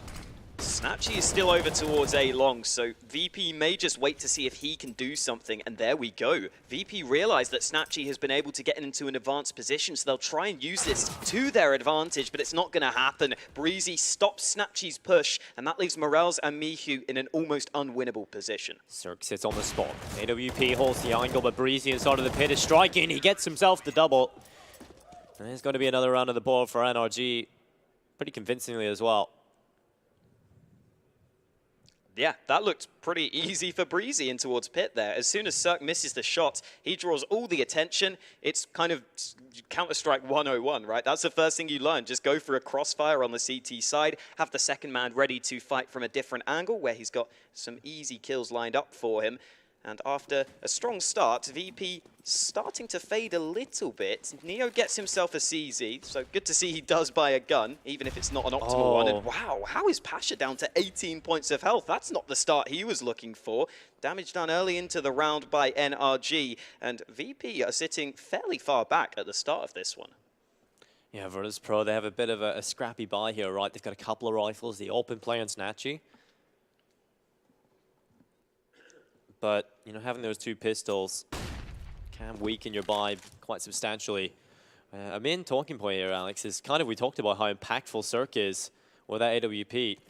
But Ethan's done enough work in the previous. He's going to see a battle come through up against Snatchy. There's going to be another shot landed. Neo and Pasha both drop to 18 HP. And Snatchy will continue the fight as he finds the headshot onto Ethan. It's into a 5 versus 4, and Virtus Pro got the man advantage. Couple of players low on the VP side, but as you were pointing out, the 5v4 advantage is there. Cirque finds the angle. The smoke not quite positioned in the right spot, so that allows Cirque to fight his way into the round. And VP making the call to go all the way over towards A with very little utility. Yeah, they seen that AWP on the B bomb site. They realized they called the rotate because they had obviously killed Ethan. So they're going to go back over towards the A bomb site and see what they can get done there. The issue is with a molly and a smoke, it's not going to be easy to overwhelm this bomb site, and the rotate is starting to come through. Cirque's AWP is rotating over. They were trying to avoid that one, but they're still going to be met by the sniper. Cirque has the angle towards Library. The battle comes through. Dap's able to step up. Initial kill on a Neo, but the time is getting so low. Mihu and Snatchy, they step up for Virtus Pro, and Fugly is into a 1 versus 3. The bomb will be planted on A, and Fugly will save that AWP into the next round. That round was just won in a matter of seconds. We just see a flurry of frags come through. The round is over and done with. It's almost hard to realize what happened there because it was just so quick. But VP clearly able to win some of those opening fights, and that kind of put them on the front foot as they won the trades towards the site itself. Yeah. At least Fugly's looking to hold on to the AWP, but you can see on the left side of your screen, the money not necessarily there for the rest of NRG. Seems pretty likely they're going to have to go for either a save, or if they force, it won't be great. Yeah, Snatchy and Mihu were the two players that got it done in that last one, right? Snatchy actually falls to the bomb there, so he's going to lose the AWP. And there isn't a whole lot of money there on Virtus Pro to be able to sort of keep reinvesting in that AWP. This is a type of round where they could maybe float the full AK buy again. Here's the kills from Mihu. That really opened up A. Finding those frags was so important. And Snatchy winning that battle against Cirque, that AWP battle coming through, definitely needs to step up here. And we sort of talked about that is one of the win conditions Virtus Pro have, is Snatchy stepping up here. Yeah, Snatchy's definitely been one of the better players recently for this VP side. Again, the younger talents coming through from the Polish region, or I guess the more inexperienced talents would be the way to put it. Ethan's nade down Banana, not going to connect on this occasion. generally those banana nades can do quite a lot of damage, but VP have been playing really passively at the start of quite a few of these gun rounds. So those nades down banana haven't really made too much of an impact on the NRG side of things. And you can see they continue to use the little utility they have to hold onto banana. But with so much time left on the clock, VP could definitely afford to wait this out, and yet they still look prepared to try and do something in this position. Yeah, Virtus Pro trying to play with it. Top of the smoke, the boost coming in. That's where Daps getting aggressive as part of the apartments, is able to draw first blood as he finds Mihu. And Pasha desperately trying to find this trade frag. Clears every angle possible. Allows Snatchy to get into position. The smoke will come in from for CT. Fugly's got 2 players here. This is a great bait and switch setup on the B-bomb side. Fugly takes the initial frag. The attention will be drawn towards this position, but they're going to have a nasty surprise. Daps coming through the smoke. Ethan able to step up. Fugly comes in, and Virtus Pro, they're not getting anywhere near that B-bomb site. Snatchy will collect 1 kill with the AWP. He's got a 1 versus 4 here. He talked about how skillful this guy is, but this would be the time to really prove it. 25 seconds left. The bomb stuck at the B-bomb site, and he's walking right towards Cirque. The frag is there, and NRG will win that round. Yeah, NRG still looking comfortable, even after going behind at the early stages. They know they are fairly big favorites for this overall series. It's always weird to see the green colors behind VP. I'm still not used to the branding change, to be honest, but there you go. Snatchy is towards the top of the board alongside Pasha, who had that strong start we were talking about. Again, on Inferno, sometimes you'll see the AWPs be a little bit more tempered, but no, it's not been the case here. Both of the AWPers on their respective lineups at the top of the board, and it seems like the snipers will be integral for both teams. Something I love about watching NRG and Inferno is how proactive they play on Banana. I mean, I'd love to see Ethan getting up close and personal in Banana, trying to find those advantages. We see a lot of utility battles come through. Too often do we see on Inferno as the sort of slow, methodical play style where you have the 2 teams initially having that utility battle inside of Banana, and whichever team wins the top Banana control just leaves 1 player there and just leaves it open completely. So it's good to see some battles going down there early, and NRG looking to try and get some aggression going. Someone just threw the bomb to Morelts. That's very rude. He's the last man. He can't throw it to anyone. That's always sad. If you're that guy in matchmaking, just let you know, I hate you. I do not want the bomb. Yeah. It's always you giving me the bomb, though, Dinko. Yeah, they're always the bomb always gets tossed away. No one wants it, and Cirque is going to kick up a first kill with AWP, falling back with the USP, able to follow up as they keep coming towards the archway. This could be lovely for Cirque, but Daps will steal away the opportunity for an ace. Morels will be finished off by Fugly. NRG sweep the trash under the rug in Virtus Pro. They will get themselves a little bit of extra money here, but not enough to get the full buy through. So we could probably see a half buy coming in. Yeah, I mean, on the full eco there, VP, they were never really going to do too much. They try and just overwhelm the player towards top mid. Not a bad shout. If you can actually get the kill on towards Cirque, then finding the AWP is the one way you could potentially find a way into the round. But not going to happen on this occasion. And unfortunately for VP, the money's still not really there for them. As you were pointing out, it's only pistols once again. And despite the strong start for this Polish side, they've started to fall a little bit behind. However, Cirque getting aggressive in the apps. I wonder if NRG are aware of the money over on the VP side. Cirque cannot afford to play that aggressive. He can't afford to give up the AWP, and he's realized that. He will be falling back to the A-bomb set. Virtus Pro definitely just want to try and overwhelm A here with whatever they've got. They can 1 flashbang. There it goes. Breezy inside of the pit. They run in towards him. First headshot comes in. Second is followed up pretty easily. Pasha able to find a frag and missed shot from Cirque, but he equips the Deagle. Morel's doing damage. Pasha, he will fault Fugly. And Cirque under a lot of pressure inside of the site. Neo with a P250 overwhelms him, hits the headshot. Morel's doing work for Virtus Pro with the AK that he's picked up. And Ethan left in a 1 versus 2, taps away on a Neo. The flashbang covers off his vision as Ethan stays and tries to fight. But Morel's wins it for Virtus Pro. And with 2 sets of Kevlar, a couple of pistols, Virtus Pro make this round work.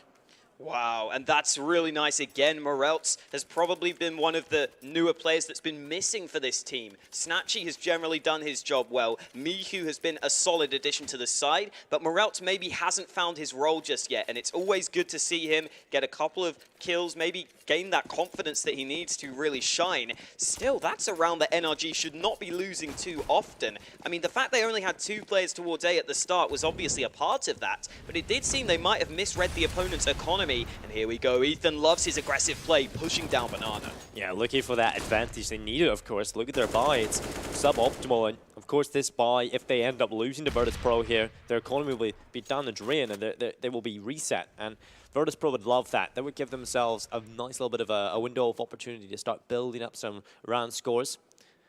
But currently, a lot of damage done early by NRG onto Virtus Pro. Pasha dropped to 45 HP, Morales on 15. Snatchy in quite a close angle with this up. Flashes will help him out. Oh, Cirque is flashed off the corner. That really saved Snatchy there because Cirque was holding that angle. So again, those flashbangs proving their importance. And oh, nice shot from Breezy. He needed the insta headshot. And that's exactly what he finds on the tight angle. A bit surprising to see Mihu push alone, though. He had no support. He was just trying to sneak into the back lines and make an individual play. But oftentimes, NRG's structure is not going to allow that. And it's exactly what we see here. And VP looking a little bit lost right now. They're sitting towards top mid, but not really committing for the push. Virtus Pro about to wrap this A bomb site. There's 3 players around this area for NRG though. Snatchy going on a bit of a dancer here. He's got his teammates inside of CT. He's gonna be walking and trying to wrap B here. This is so difficult. Daps will pick up a kill with a CZ. That's the opening on the Pasha. And now it's into a 2-man advantage for NRG. Fugly.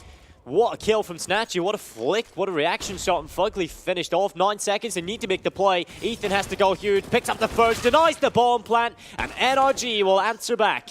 The economy is saved, and 5 on the board. It just looks like VP don't really have that overall idea in that round. They took a little bit too long after gaining top mid control to decide what to do. And I feel like that's in part because it seemed like Neo wanted to move towards B, but without any presence towards Banana, he couldn't split the bomb site. He had to push only from one position. He deployed all his forces from CT spawn, and that just made it a bit too obvious. Even with Snatchy landing an insane reaction shot that he should rarely get the chance to find, there's just not enough time to clear all the positions. Ethan stays in a good spot. And I think you can see VP realizing these T-side calls are maybe just a little bit too delayed. So they want to make sure they have an idea for the start of this next round. Yeah, they've also got a decision to make in terms of the economy, right? They've got a little bit of a weaker cash in the bank, so they're going to have to make that decision. You know, they have the option to go for the half buy or forced buy here, and they could, they have. So Snatchy is going to pick up the AWP. They've got the 8K 2 Mac 10s in play, and a P250 on Mihu. This gets interesting because Virtus Pro, they know NRG's economy isn't going to be that well built, and this gives them an opportunity again to try and reset NRG. Generally, when you think your opponents have a poor buy, you're going to play rather passively. That's kind of the case here, although there is that nice off angle from Daps where he's a little committed to his position. Oftentimes, this is nice to play just once or twice in a half, just to keep VP guessing, right? Because they now have to clear that high position. It just gives the opponents one more spot that they have to make sure they are wary of.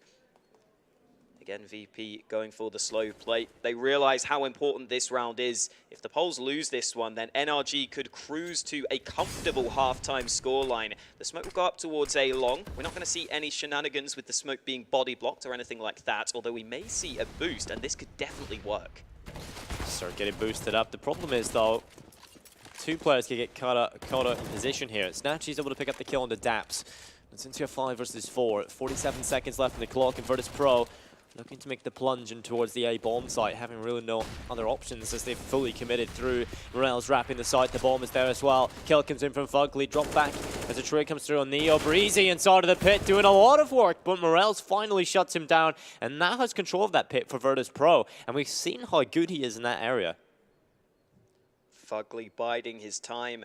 The bomb's still yet to be planted. And every second that goes, NRG get better and better in terms of their positioning. Ethan's coming closer and closer to the site. The bomb is planted safely. However, VP don't really have any information. They've got to be worried of every single angle. Morels could get good timing. Oh, one tap from Morels, and Fugly is known. He will fall. Nice shot from Morels, and VP win the all-important force round. Yeah, Morels really is having so much impact on those entries, right? He keeps finding the kill onto Breezy. Yes, it's a trade fry coming through. Breezy does a lot of work there, picking up 2 kills. But Morels, once he takes control of that pit position, he's able to have so much impact for Virtus Pro, and it's difficult for NRG to get back into that site. Yeah, not an easy position to clear. Just in general, the retakes on Inferno are never easy. Both bomb sites have quite a few close corners you have to clear. Generally, you want utility on those retakes, but you also want to use your utility early in towards Banana or in other positions. And speaking of utility, look at the buy for NRG. They've not got many nades. They also don't have much weaponry. This is really VP's chance to take a surprising lead in this first half, as long as they can close this round with the advantage. Snatchy gonna miss the first shot. Knows there is presence towards Banana. Pasha could be in for a field day, but the MP9 will disallow Pasha from getting any of those easy kills. He is finished off, and an advantage has been taken by NRG. And again, that, I think, is a really prime example of the role that Pasha's playing. He's not 100% sure how to play as a more aggressive player. He's actually the player that's been taking the most entry attempts on VP in the last 3 months, and I'm not really sure that's a role he's used to. Either way, Mihu's going to be able to get the refrag, and it seems like VP have saved themselves. A couple of kills come back. VP are on top for now. The trades keep on coming. That's what VP need. They hold the 3v2. Yeah, Snatchy finding that kill. There's so much impact in this scenario, but Dab's coming in from behind. This could get very messy with that CZ. Snatchy needs to be careful. He's going to be found. That's the bomb as well. Kill from Daps. He just needs to stay alive as he falls back inside of the apartments. He's playing this perfectly. Neo will collect the bomb once more. The flashbang from Daps towards the apartments. Has to wait on his teammate coming in. That's Cirque. So Neo has to clutch here. The legend of the game as they run towards him from short. He lines up the first. He knows the second is there as well. The flashbang comes through, and Neo, he's got the pit position. This is becoming so incredibly awkward as he sits back, holds the angle, but Cirque comes in, headshot, and he survives on 11 HP, and it's NRG to take 6 and equalize the scoreline once more. And if you look at the clutch statistics for VP, Neo has won the most 1v2s for this team in the last 3 months. So he's definitely a good clutch player. He's definitely capable in those positions. That's clearly in part because of that veteran savvy he has. You saw there, he got a bit tricksy. He dropped the flash, tried to get the pre-fire.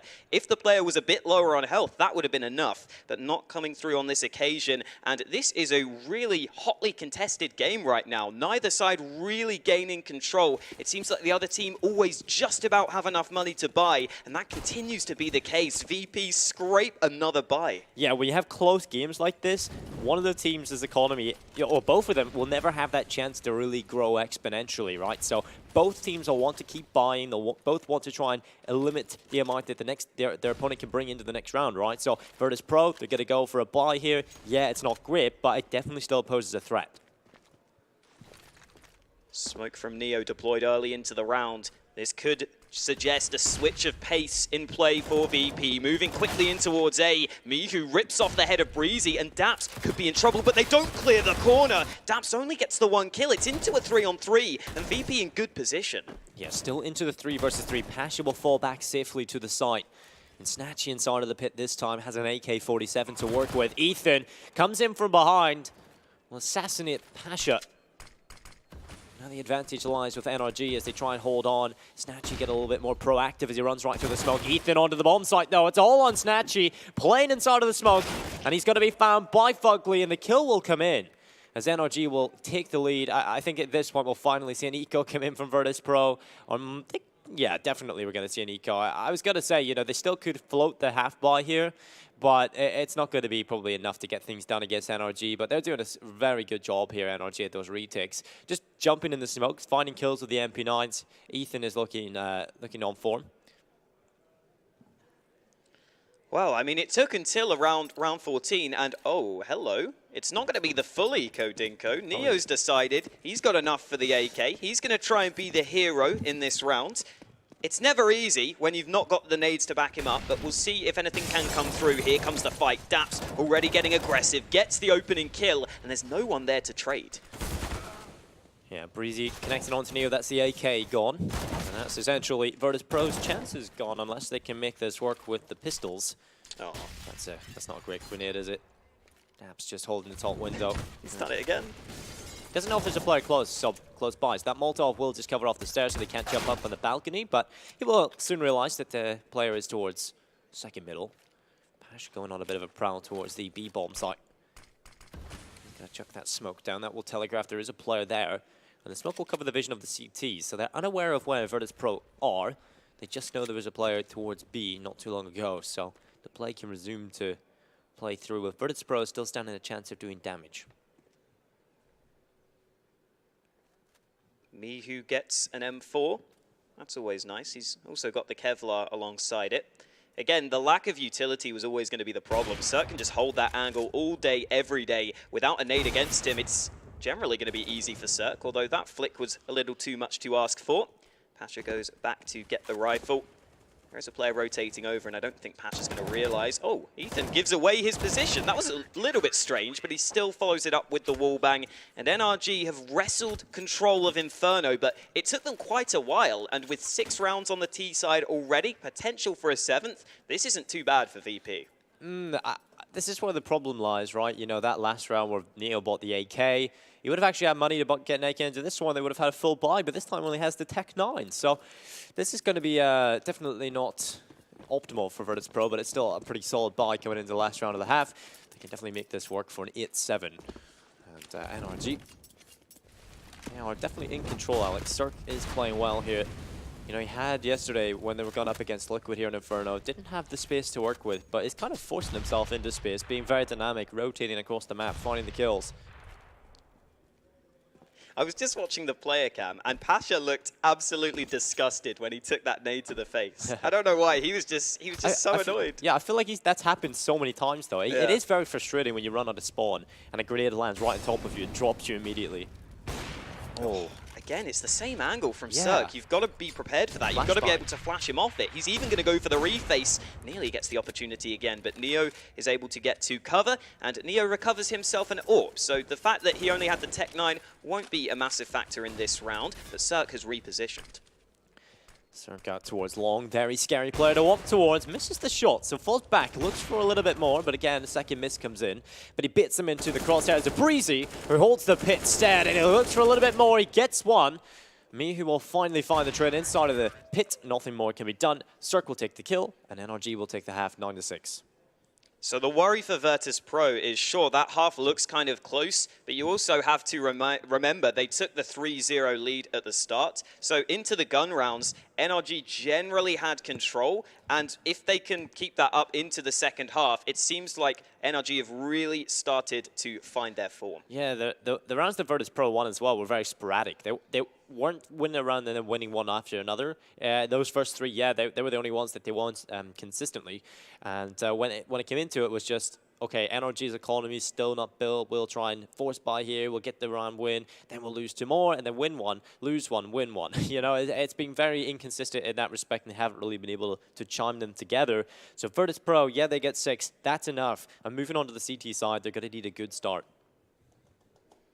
In terms of the AWPers, Cirque has maybe been a bit hit or miss, but I'd say he's been hitting more than missing because he's towards the top of the board for the team. It was just that last round where he had a couple of whiffed shots that didn't really lead to too many problems anyway. And into this T side, it will be interesting to see if, again, they put a lot of preference into the AWP for Cirque. Remember, they forced up in the second round, so they were able to get that AWP out straight into the first gun round. I wouldn't necessarily expect that to be so much of a priority on the T side, especially on Inferno. It can be awkward to force those opening engagements. But then again, Snatchy was using it for VP, so could come through. Yeah, this is those big kills from Breezy. You know, Cirque did miss the shots, yes, but they baited him into Breezy, who was able to collect them easily. But coming into the second half, it's Virtus Pro trailing by 3, but the pistol is an important one, and Virtus Pro going for 5 sets of Kevlar. Oh, here we go. The rush down mid, 2 players. The rush down banana. This is going to be interesting, and it's already happened. The fight's come through. Ethan just about gets back to safety, and NRG all run towards B. Yeah, Neo chasing him down inside of banana, trying to equalize the player count, but Ethan, he's going to step up inside of the bomb site. Neo falls. It's one of Pasha Morels to try and clutch this 2 versus 4. Have to retake B with no utility and no kit, so they've got to move very quickly. Morels on the spot, holding the wall. Breezy and Ethan will chime together for 2, and NRG will take 10, double figures already. And a good start into the second half is exactly what they would want to have. So it's VP who have the decision to make, rather than NRG. Wow. It's going to be a mostly eco for the team. Mihu's bought the Kevlar, but other than that, it is going to be VP not investing a massive amount. Oh, wait a minute. They are starting to invest. This is a really weird buy. 2 players save, 2 players fully force, and then Mihu kind of half invests. So I don't know what we're going to see into the upcoming rounds. We'll have to see if they can do anything with this buy, firstly, as NRG will go for a fast-paced play. Yeah, Morels in behind the smoke as NRG start to charge towards the long position. Naps coming in from the apartments with the MAC-10 to just try and pick up these eco frags. Ethan will draw first blood, but Daps is able to follow up with 2. And Snatchy and Neo, they're into the 2 versus 5. Bomb will get planted on A. And NRG, that's as clean as you can get. And in fact, you know, Virtus Pro probably won't have anything into the next one, so why not just save those 2 P250s? Yeah, I mean, I kind of get Snatchy saving. I guess if he wants to get the AWP as soon as possible, maybe the same is going to be said for Morels, although generally I would expect Pasha to be the secondary AWPer, so unless Morels drops it over or something like that, it's kind of a weird buy for VP overall, and it's definitely not worked for them as Snatchy struggles to do anything. The MAC-10s clean things up nicely. Daps happy to take those kills, and with the 11-6 scoreline on the board, it really does feel like NRG have been able to gain full control of this matchup as it has gone on. Yeah, you know, Virtus Pro, like we said, just in that first half, yeah, they won a couple of rounds, never really looked too convincing. I mean, the runs that they won were the first 3 after converting the pistol, and then they won 2 sporadic round, 3 sporadic rounds throughout the rest of it. I feel like we are... Are we okay? Well, there we go. No problems. We're back into the action. Virtus Pro, it is the pistols for the vast majority of them. Well, all of them. And the upgraded pistols on Pasha, Morels, and Mihu. Again, this should be pretty easy pickings for NRG. They're pretty consistent in sort of winning these. It shouldn't be too difficult. Again, Daps and Cirque have got those SMGs. I assume Daps is probably just going to drop an AWP if they want one. I mean, Cirque's money isn't there, but with Daps having the cash, it won't really be a big deal into the future.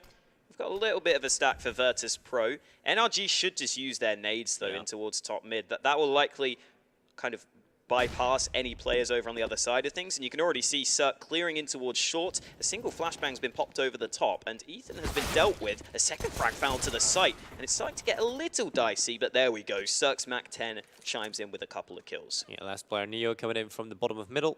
We'll love to get back up onto that side, but the call there was, you know, we'll just stack the cubby. The smoke comes in towards the long side of brackets, and so when they hear the players charging in towards the A bomb site, Virtus Pro decide to run right through that smoke. They get a couple of kills, so job done. That's exactly what they would want done into this. And Neo has an opportunity to perhaps get another. He's going to be inside of the apartments, but NRG, not really much of a point of trying to do anything, just try and save everything, minimize the casualties.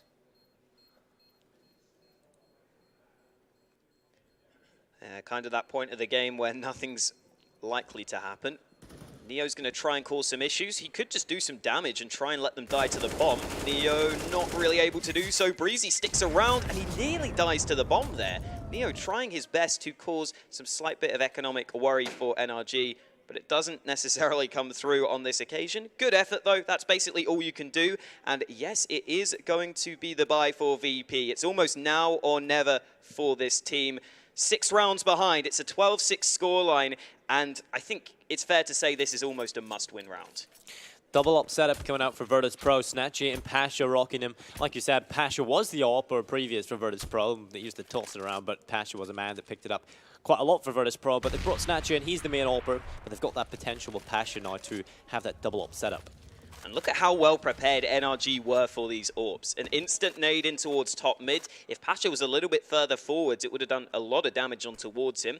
He gets away with 92 HP, and Snatchy trying to play around this smoke. The AWP's still waiting, a second smoke deployed, and NRG, if they were to push B, would have basically a free bomb site, but they're not going to commit. Yeah, well, Snatchy did just immediately fall back from that when he's seen the utility come in. So it's got the ult posted up on the coffins. Now it's going to be a little bit more difficult for Virtus Pro to lose that bomb site. So NRG, they've got the players posted up inside a banana, gathering the rest of the troops as they congregate here. Still got plenty of utility across the board, all the players. So CT smoke can come in, the Molotovs, the flashbangs, the full exec into the B bomb site. And what is happening here?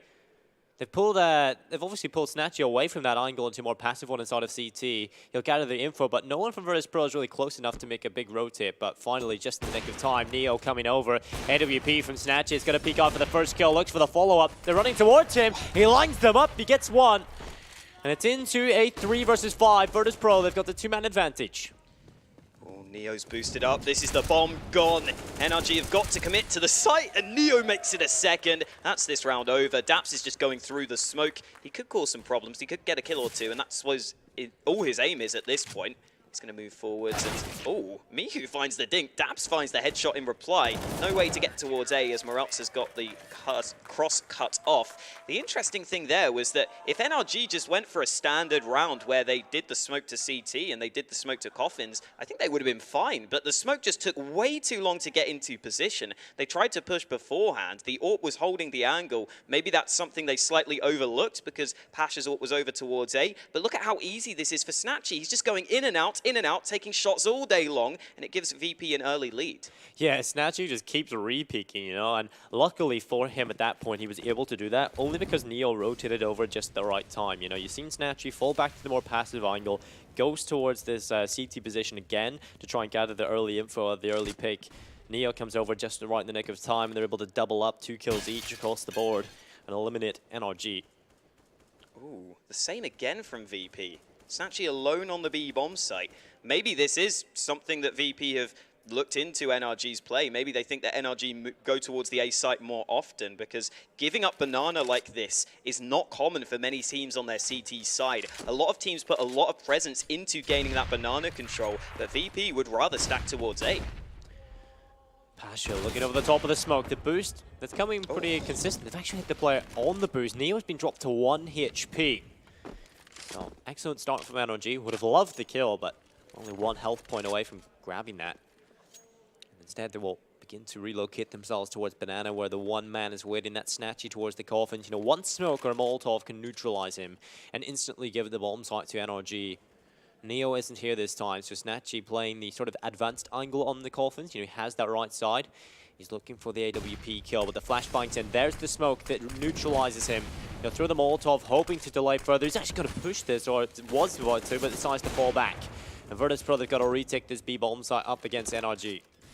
If you don't find something soon, a save could easily be called. They're going to have to try and force a fight. With the smokes being deployed again, NRG with a fair amount of utility, and oh, the shot is missed from Snatchy. VP on the outside looking in, and sure, VP have some nades of their own, but they're going to have to make this quick if they want to go for it, and you can already see VP fading away from this one. They realize the round isn't possible, and this could be one of those rare rounds where we see 0 casualties, depending on how the end of this one plays out.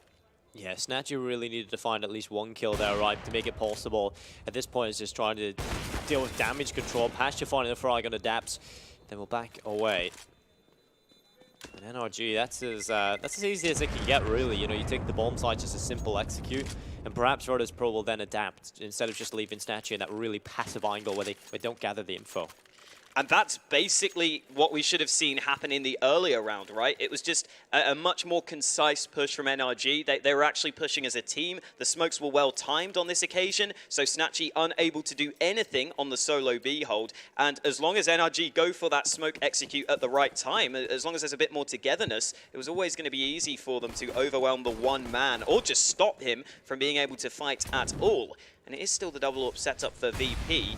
But they have decided to commit more towards Banana, and those nades will start to do damage. Again, much more standard, but again, after using those nades at Banana, they rotate off, they sell the presence towards B, and then leave Snatchy alone on that side of the map, trying to bait NRG into an A push. You see NRG becoming much more concentrated towards that A side. Mihu steps up with the opening kill for Virtus Pro. Breezy again falls, and Neo position towards left side of brackets or long.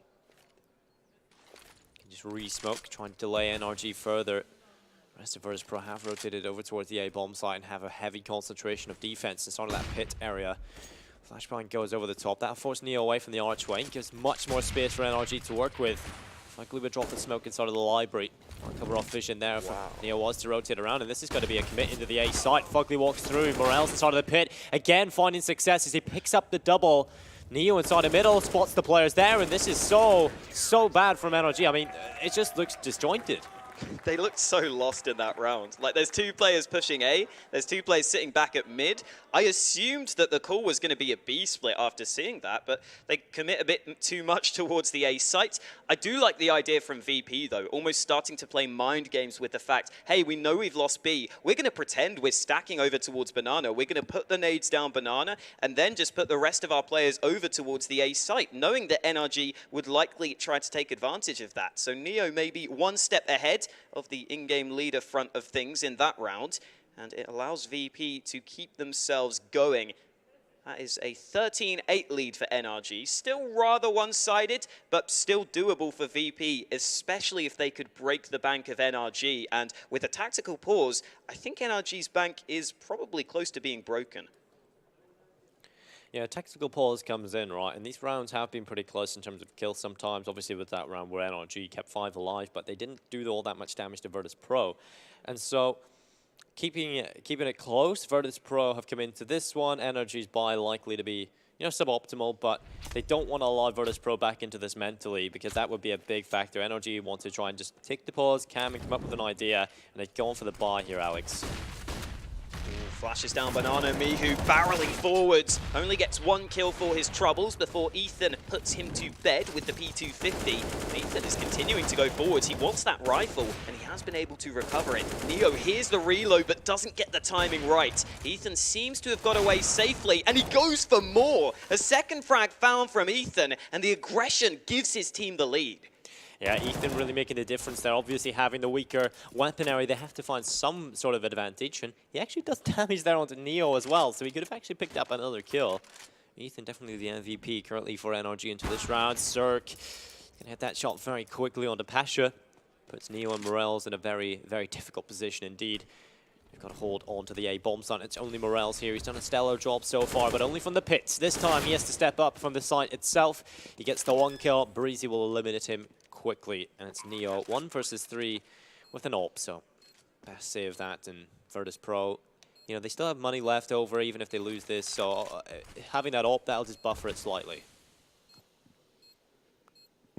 Yeah, the only real upside for VP at this point is the fact that they've got some money. Yeah. They can still buy into the next one, but being 14-8 behind is never a position you want to be in. And I guess another upside in context of the overall series is that we have to remember this is NRG's map pick, and at least VP looked somewhat competitive in the first half. Again, they got off to a good start. They won that pistol round, which seems to be something they find success at, and no nade this time towards the pit. All the NRG players are fine. Yep. They'll all live on about half HP.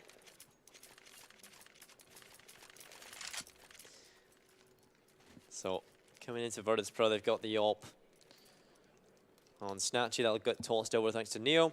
After saving, he'll have a little money left in the bank, so he'll be able to pick up the rifle, and the utility is there. So full buy from Virtus Pro. NRG have the same. So on paper, this should be one of the more competitive rounds. We love to see gun rounds. So at this point, Virtus Pro need to start winning gun rounds. They can't afford to end up losing this.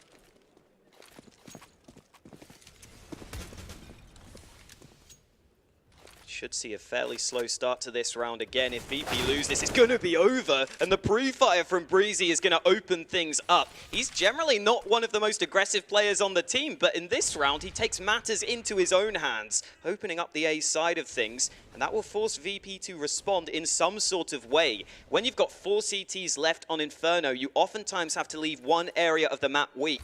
And in this position, it's going to be Banana, which is quite weak. Snatchy alone towards this B side of things with the AWP. As the flash comes in, he decides to commit to the site, switching up the angle. He hasn't really played this position so far, and it's generally a good angle for 1 kill, although it can be a bit difficult to fall back. So NRG still have the driving seat in this one, right? They can still decide where they want to go.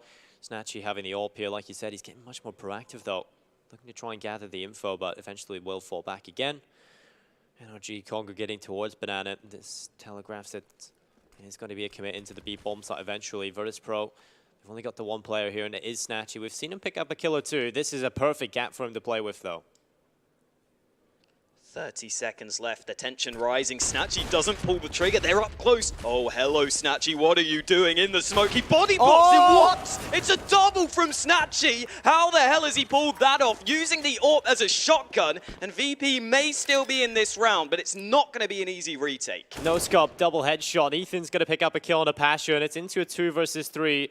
NRG, the bomb is ticking, and Virtus.pro, the last two players are over towards A. It's going to be a save call, but at least Snatchy gave us something to talk about.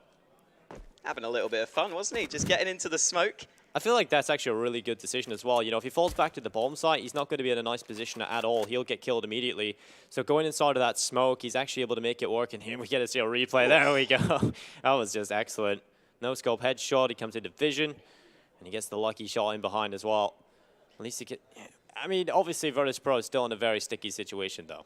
I almost feel like that's just a reaction from Snatchy being left alone towards B. Like a couple of rounds, he's just been stuck having to hold passive positions. He realized that's not going to work for them. They can't really retake the B bomb site. He has to do something, and even in the best case scenario for VP, he gets lucky, he gets a double. It's still not enough when you have him alone towards B like that. And unfortunately for VP, it seemed like that was their sort of strategy at the start, right? To play with the fact that they were leaving him alone towards B. But then once you start losing the opening pick, you leave the AWP alone towards the B bomb site. NRG seem to have just continually exploited that weakness. And at this point of the game, it's almost certain that NRG will get the win. But VP still have somewhat of a buy scraped together. Yeah, they've got a bunch of different things. They've got the XM in play, the auto shotgun, MP9, M4s. The one round that Virtus.pro did win on their CT side was the round where Neo actually rotated over and assisted Snatchy. Now, it's difficult to hold on against multiple players only on your own with an AWP, so Ethan picking up the headshot onto Morales. Into the man advantage for NRG. Mihu will get the kill back onto Cirque. Into a 4 versus 4, and Neo this time has got banana control, so they've definitely adapted their B defense, but perhaps it's a little too late. And just taking a quick glance at the scoreboard, you look at the NRG side, and Cirque, Ethan, and Breeze are all up there at nearly 20 frags. So that's always what you want to see for NRG, the big three all firing together, which is oftentimes what can cause them to struggle. And oh, here goes Pasha with the shotty. Yeah, Pasha holding the boiler room. This is actually a really good angle for this auto shotgun. And he'll sit back passively as well. So NRG will come up with a different decision. Pasha goes for the peak. Instant headshot comes in from Ethan. That's going to pull it back into an equilibrium. A 3 versus 3. 40 seconds left on that clock. And this time, NRG looking to finally commit into the B bomb site, but Neo is boosted up.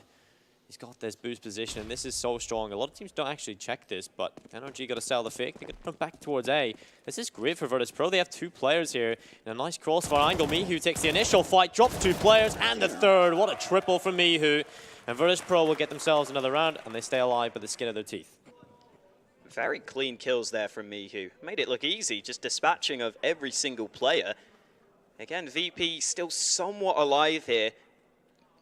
Kind of a close game, but nice round from Mihu, definitely. Again, though, sure, it's getting a little bit close on the scoreline, but even towards the middle portion of this game especially, that's when NRG dominated. That's what's got them into this position. But at least VP are showing some signs of individual play. That's really what we need to see from this VP side of things. So good to see some positives for this team. And NRG have got a couple of weaknesses into this gun round. Only 3 AKs to work with, a couple of CZs in the mix. And again, Pasha getting cheeky with the auto shotty. This time on the outside of the boiler. NRG have a lot of presence here towards the A bomb site. Pasha, there's a shotgun on the opposite angle. He's got the bait and switch for Snatchy. He's going to walk in. There's this kill. The second comes in from Pasha. The auto shotgun is doing a lot of work as he looks for the triple. And he's making this work for Virtus.pro. It's Ethan and Cirque having to win a 2 versus 4 here. NRG definitely getting this game brought to them by that auto shotgun of Pasha. The biceps coming through. Oh, I thought he might get another kill. Morelt was meant to be watching that angle, so Pasha thought he was safe, but the trade is found straight away, and it's Ethan left to find 3 opponents. He could turn it into a couple of one-on-one fights if VP overextend. We'll see if it's possible for Ethan. Got to get the bomb back. That's the first port of call, and with the smoke going down, Ethan's trying to find another angle. Can't afford to make a... Oh! I was going to say, Can't afford to make a sound cure. They know exactly where he is, but hits that instant headshot onto Neo. Spraying through the smoke, Morels will give away his position, and Ethan does not react, doesn't take the bait, and will push through himself. He's going to check the angle, but Morels quick on the trigger. It's 10 for Virtus Pro. They make it to double figures, and they're making this game interesting towards the end. Yeah, that was the full investment for NRG, right? You remember, they only had 2 CZs onto 2 of their players. They couldn't even get the full AKs in the previous round, so I assume it's got to be an eco. And Pasha, speaking of money, he's stacking up cash with that shotgun. You get a $900 kill reward, so VP will definitely be fine. Yeah, coming into this, VP obviously going to have the advantage after finally breaking the economy of NRG, who had started to build up a nice pretty penny for themselves, so Virtus Pro definitely picking up the confidence. Interested to see how they initially go for this. Virtus Pro put 3 players towards B initially. Will again fall back. He'll leave Snatchy on his own, lonesome towards CT. This time NRG will see what they can get done towards the long position. Mihu not going to check it. Gets a couple of shots rattled off. Neo is going to step up for 2. Mihu with a double himself. The bomb finished off. Now Ethan is last alive again. And Mihu will collect the triple, picking up a lot of frags for himself towards the end of this. An 11 on the board for Virtus Pro. By can't come through for NRG here. It's going to be the 5 rifles, though. Now, that almost looked like my eco rounds in matchmaking, where it's like, we're on eco, just rush. We're not winning anyway, screw it. Let's get this over and done with. It nearly worked for them, though, right? Just the fact that Mihu wasn't fully aware of the position. If you can just get that opening kill, again, it's not necessarily such a bad idea.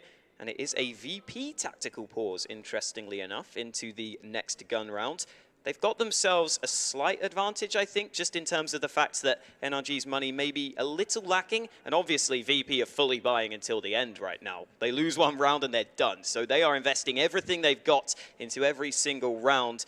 And again, they're starting to just grind their way back into this, right? It doesn't really feel like they've been able to consistently win the rounds, but as soon as they broke the bank, that's when they've been able to grind out round wins. And if they could take this anywhere near overtime, then that would be a positive sign, again, on their opponent's map pick. Yeah, Virtus Pro definitely looking better here on the CT side. They've evaluated that the B bomb site needs a lot more attention, so they'll put 3 players initially here again. Once they're in position, they can decide what they want to do off the back of that. Utility battles going in towards top banana. Smoke is to cover off the vision. Actually, we'll keep 3 players actually here. You know, initially towards the last round, they just put 3 players there and then rotated off with 2 players leaving Snatchy on his own. But this time they want to fight for banana. Mihu this time is the player to do so, but Snatchy loses his head. That's the opening kill for NRG, and Ethan again is the man to find it. Yeah, Ethan has been an entry machine over towards banana. A lot of the round wins from NRG have come off the back of Ethan's play. He's sticking around, which may be slightly dangerous, although Neo with the AWP will also be falling back, making sure that the M4 is as far away from the action as possible. They're leaving the AWP of Neo alone towards B. Again, we've seen this be a bit of a problem for VP, and you can also see on the minimap a slight reaction to those previous round losses towards this B site. Mihu's playing in towards CT, so he can try and assist Neo as soon as possible, but Neo's got a lot to do. Comes away just the wrong time, so here comes the push. He's got to see the utility getting used up, backs off towards the coffins. He's got to find at least 1 here. There's the bomb drop. That's a big kill. The find, he gets the double. Neo does so much there. And actually gives Virtus Pro another chance coming into this retake. Mihu spamming away. Cirque has slipped through the smoke of banana. He's got the kill on the Pasha, who's trying to come in. Morels is there as well, and Cirque continues to look towards this angle. It looks like it's over unless Mihu can pull off a wonderful 1 versus 3. The time ticking. And Virtus Pro, they've only got 41 HP left here on Mihu. So NRG, again, finding success towards the B bomb site. It's been a common thing for them on this map. Mihu, you've got to go now, buddy. You're going to lose the game. You've got to go. He's going to finally move forwards, and it's not going to happen for him. It is NRG to close it out, 16-11. I will say that didn't exactly look like the clinical NRG we may be used to, especially on that T side. There maybe were a couple of missed timings. Maybe the team play looked a little bit off on some rounds, and that allowed VP to make it somewhat close. So maybe there's some signs for VP, but NRG, even on a bad day for them here on this first map, with some mistakes being made, they still show their class by taking the win. Yeah, Virtus Pro towards the end definitely started to chime a few through, but their CT side started off very weak. I mean, they only got themselves 2 runs until they started actually breaking the economy. So Virtus Pro definitely showed signs of weakness. Even on the first half when they were able to post 6 rounds, you know, they won the first 3 after converting the pistol, and then 3 very sporadic rounds after that. So they weren't actually that convincing on that T side. So definitely weaknesses there for both teams. I think the Energy, obviously the more solid one with the big hitters. I feel like Breezy done a good job inside of the pit on their T sides and their CT sides. We've seen even Cirque was hitting the shots, missed a few, but still looked relatively on point. And then Ethan was the main man for me here. I think he was finding a lot of entries, even on B on their CT side, was doing a good job holding that, getting aggressive. So Ethan is definitely a fun player to watch. Yeah, definitely. Again, a lot of those picks towards Banana made a big difference. We talked about that extensively throughout the game. Also, the fact that Cirque, yes, did have a good performance in the first half, maybe kind of tapered off a bit in the second half. And again, that's always something we kind of talk about on Inferno. Even though this is a good map for NRG, Cirque's AWP sometimes can't come in on the T side. So that's part of their game that maybe they miss. But still, overall, again, solid win. It's all about getting the result for NRG, and that's what they did. Yeah, NRG make it work here on the first map. We're going to throw it over to the analyst desk to see what they have to say about it. Thank you very much, guys. A not so convincing victory from NRG, but it was some signs of life out of Virtus Pro and a few nice points we can take away from it, right? But very much as we expected in terms of what we said. If Virtus Pro can do well, they can get a few rounds in there. But there was a fair few mistakes from NRG in terms of how they were pushing in. I think I'm going to use the term no respect, but I want to kind of give context to that because I think the way that NRG approached the game was knowing they were the better team. Yep. You could see the amount of force buys that they go for if they were versing, say, an Astralis or a Liquid of the world, that they may take a save or more of a reserved kind of approach. But in this situation, especially in that first half, whenever they had lost a couple of guns and they were able to save 1 or 2, it just was exactly back and forth, non-stop. I think the turning point was definitely that 2-on-1 situation, though, over towards the A bomb site where Daps and Cirque, they double peaked Neo on the quad side. And Neo, he got the first kill, was unable to convert the second. Cirque killed him there. But I think if they were able to get that round, they would have won the half, more than likely. And again, that went 16-11, then maybe NRG might have had to pull their socks up a little bit more. Yeah, it was a close affair, and I think more so it's to look at what positives we can take out from Virtus Pro here, right? Because NRG, they claimed the win, there's rounds that were there, but if you're looking at it from Chad's point of view, I don't know if you fully agree with it, Maniac, but it's more like NRG, they can kind of have not a backseat, right, but they can take things a little bit easier and kind of save themselves a bit.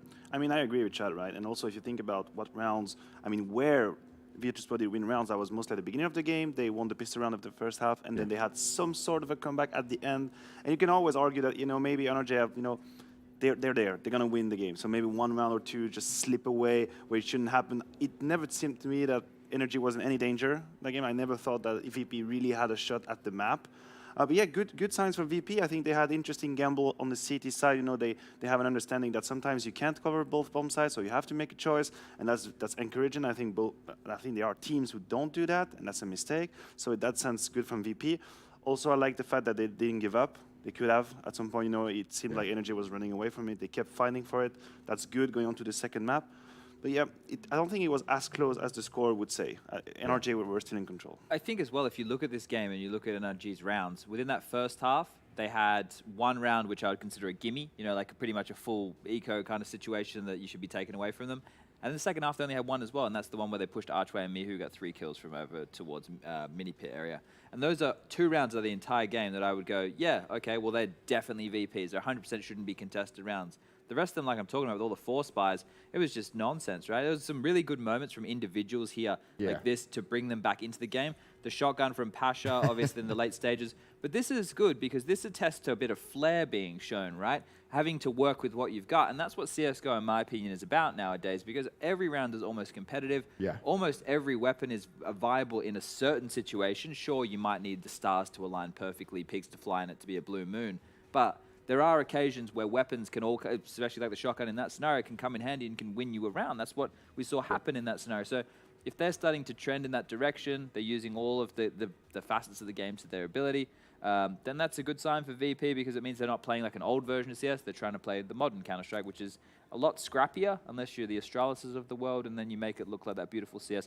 It's like, I remember, actually, you would remember, you wouldn't remember, but watching like Very games back in the day, I'm talking Source. That's why I wouldn't remember. Exactly. Terrible Exactly. game. But watching them play and the way that they did their executes, they were obviously all very early round executes, but the way that they made it look was like, it was beautiful because everybody knew every single role they had to do and it just flowed. It wasn't messy, it wasn't chaotic mid-round CS. They would win or lose, and 95% of the time it was winning, just off an execute. I remember watching their nuke executes out of spawn. It was just beautiful CS. Anyway, I'm digressing quite ridiculously. Nostalgia trips, they're fun. We like these. I like that trip. I was just thinking they were the actual Astralis of CSGO. Yeah, it was so beautiful the way that they did the executes. And they pushed the game. I mean, we're going to talk about it for let's talk about this game, okay, right? Because if you start on the very games, it's never going to stop.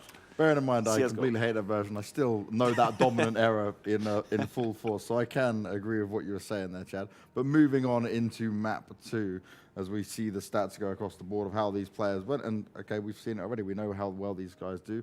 Going into map 2, from what you've seen from Virtus Pro, do we believe that there is any glimmer of hope there, or are you just going to say they can get a few more rounds again, we'll see some nice stuff, and we can just be positive that VP are looking better? I think because it was a scrappy game of CS, Cache is a map. Oh no, I did it again. Cache is a map where it's slowly converted. It's a map where if one team can win that economy war, which we saw on here, it's not as easy as Inferno for the CT side of NRG to get lucky and someone to get a multi-kill with an MP9. That's not going to happen as likely on a map like Cache. I think that if we do see that same struggle and VP can come out on top, they can definitely push it the distance. I think as well we saw a couple of nicer signs out of Morels for the first time. He did win that 1v1 clutch from the pit with a very nice shot. He is a player who is...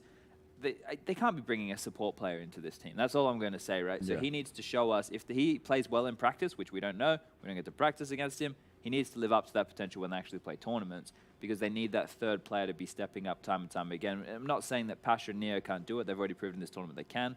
But they need the younger generation to be firing on all cylinders. Yeah, and I think that's what it is, what we've been talking about. It needs to be like the guys, the young guns come up, they need to be the stars now, right? And if we see some glimmers of hope, some like shining moments that come out of Neo or Pasha, then happy days, we'll take it, right? Yeah, I mean, as a matter of fact, I know Morales is able to do that. I've played with him a few, EACA pugs and stuff like that. We used to play together quite a lot, and I know he's capable. But I think it is a challenging situation to be like the young gun brought into a team with the likes of Neo and Pasha, and suddenly you realize you have to be the one that carry. You have to be the force. You can't just, it's going to be nice, I'm going to play with them, and we're going to win together. That's not how it works. It's not how it works. It's you're not going to have to do tale. the heavy lifting. You're going to have to participate. I think Snatchy and Mishu are doing it to some extent. I wouldn't criticize their contribution that much. Morris still has to, pull a little bit of more weight in that sense. Now this is rather interesting. Okay, NRG in comparison, right? Playing against some higher tier competition. We've got North in there, MIBR again. We've actually won against MIBR in overtime of all things. Taking down Renegades as well. And then you compare it to Virtus Pro, who've got a good percentage on it, but the teams they've been in, okay, you beat one against LDLC, you lost NIP, you won against Ago, Flow, Kingwin. It's a mixed bag, right? I have a hypothesis about Cache, and I want to know Chad's opinion about it. We're talking about how Virtus Pro is trying to play not the old CS. They're trying to be more active and play the current Counter-Strike. But I think like Cache is probably the map where the meta hasn't evolved that much over time. The way they were winning when they were winning, I'm talking Katowice 2014, 2015, I still feel like this is the Cache that's played now.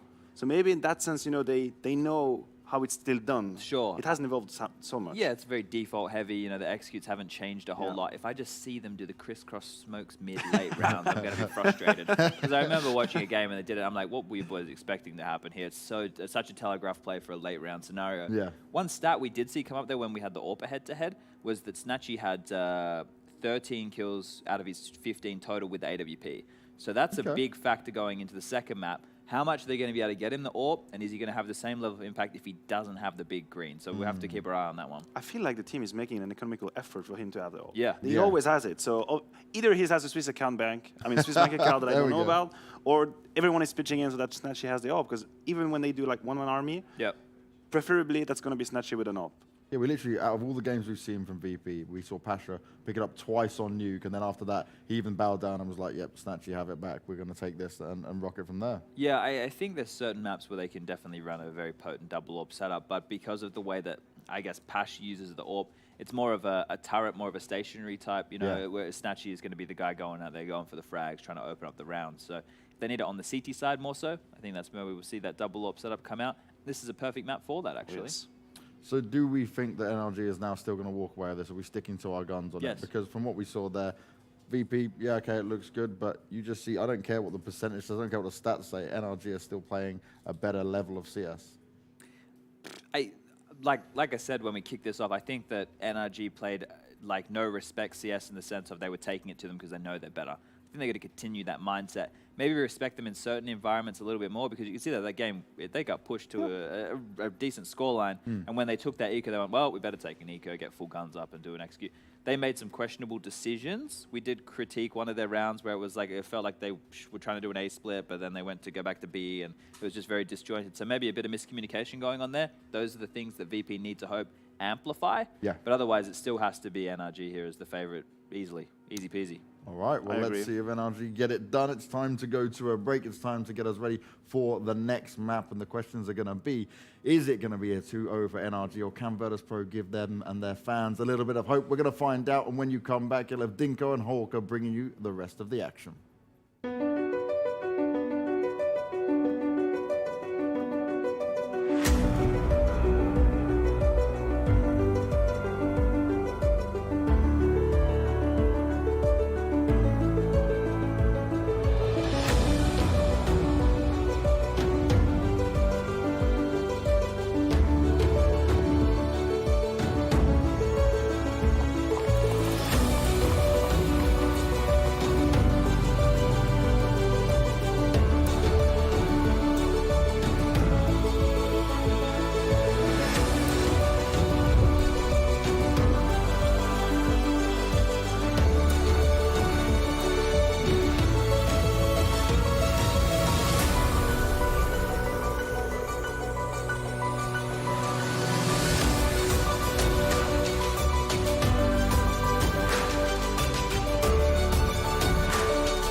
Sie haben eine Big Box bestellt.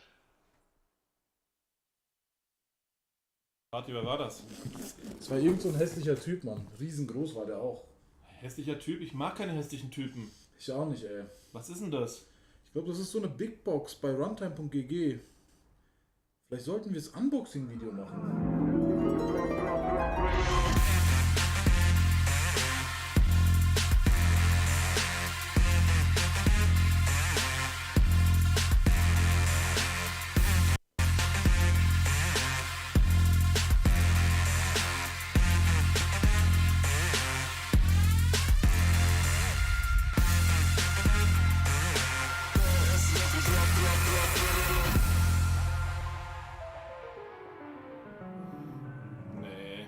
Lieber nicht, ne?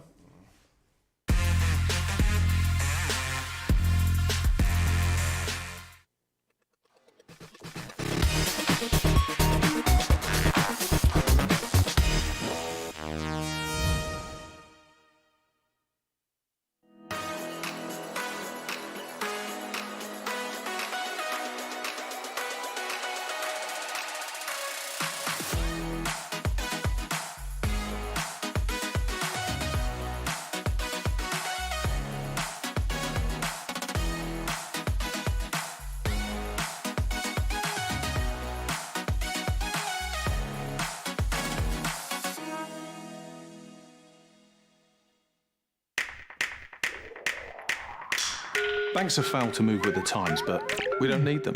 Back in 11th century Italy, merchants from all over would exchange their different currencies for trade outdoors on benches, which is where we get the word bank from, banca. They started as a way of making our lives easier. Unfortunately, this all changed. As the bank profits grew bigger, customer experience was lost in a maze of paperwork and bureaucracy. They invented new and complicated ways of growing their margins, built on hidden fees and taking liberties with their customers' money. But there's a solution. Revolut Metal. A stainless steel card that does more than just look good. An authority to tear down borders, make our finances as mobile as we are. Free to spend in 130 currencies worldwide at the real interbank exchange rate. Think sending unlimited amounts of money abroad with no fees. With free worldwide travel insurance. Think seamlessly buying and selling cryptocurrency in seconds and earning cash back instantly in the fiat or cryptocurrency of your choice.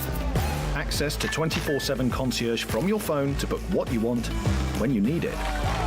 For a truly borderless lifestyle. And all this in your pocket. Demand more from your bank. Revolut Metal. Radically better. Place your bets at gg.bet. Most popular esports titles. Deposit with convenient payment options. Cool mini games. And 24/7 support for players. Sign up now for the best esports bets at gg.bet.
Welcome back to the Supernova Malta. We are here with the Group B decider match. We've got NRG taking on Virtus Pro. Or Group A. We do. Yeah. Virtus Pro, you know, they haven't really looked too good in recent months, but coming into Malta, they've actually looked pretty decent in terms of the results that they're taking. You know, they've taken NRG close on map number 1. Coming into this, you know, Chad was saying on the desk, they've got to pray for Virtus Pro's chances here. Speaking of praying, did you know that Malta has 365 churches, Alex? No. Why Well, would I there you know go. that? Have you gone around counting them all? No. I just looked him up, I'll be honest. But Okay. yeah, Malta definitely is a really nice country. I'm excited to be here. I'm sure everyone is. And at this point, Virtus Pro would want to stay in Malta. So they've got to try and beat NRG here on the next map. I'm sure they'll stay even if they lose. Yeah, it's, that's it's true. just that nice. There's no reason not to. Yeah, I think heading into Cash, it's kind of an interesting one because VP have played this somewhat often online and actually picked up some fairly good results. They even beat FaZe on this map 16-5, which is always impressive. I mean, sure, that's an online game, so maybe you can't take as much from it. They also beat Fnatic on this map. There's a couple of promising signs for Virtus Pro. Some of their recent results don't look quite as good. They've also taken losses against NIP and LDLC. So it's interesting that VP are trying to make this one of their home maps. We'll see how it works for them here against NRG, because this is a map NRG don't play too often themselves. So maybe there is a bit of a weakness VP are looking to exploit. Yeah, NRG, like I was saying, playing that no-respect style of Counter-Strike, you know, they are the team that should be the favorite, and they feel like they're better. So, obviously, we've seen that. We've seen Ethan getting very aggressive on Banana in the previous map, looking to try and take the game to Virtus Pro, just take the headshots. Although Virtus Pro, they capitalized off that. You know, they took the weaknesses that they had and tried to exploit them a good amount. And so Virtus Pro, they definitely made a respectable scoreline out of Inferno. It could have been much worse. But coming into this next map, Alex, how are you feeling for Virtus Pro's chances? I'm kind of quietly confident that they can make it somewhat close, I think. I'm not confident they can take the map. That's the problem. Again, I think it should be, you know, fairly close. We didn't see a perfect NRG or anything, but it's still hard to see a way that NRG lose this, you know. Even when they're not firing on all cylinders, they've got the individuals to be able to really cause issues. They're definitely a team that has got the firepower. That's something that VP don't necessarily have as much of, but at least we are starting to see the players show up. Some of the individuals on VP, that's definitely what they need. Well, coming into this is the 9th round, so they will knife for sides.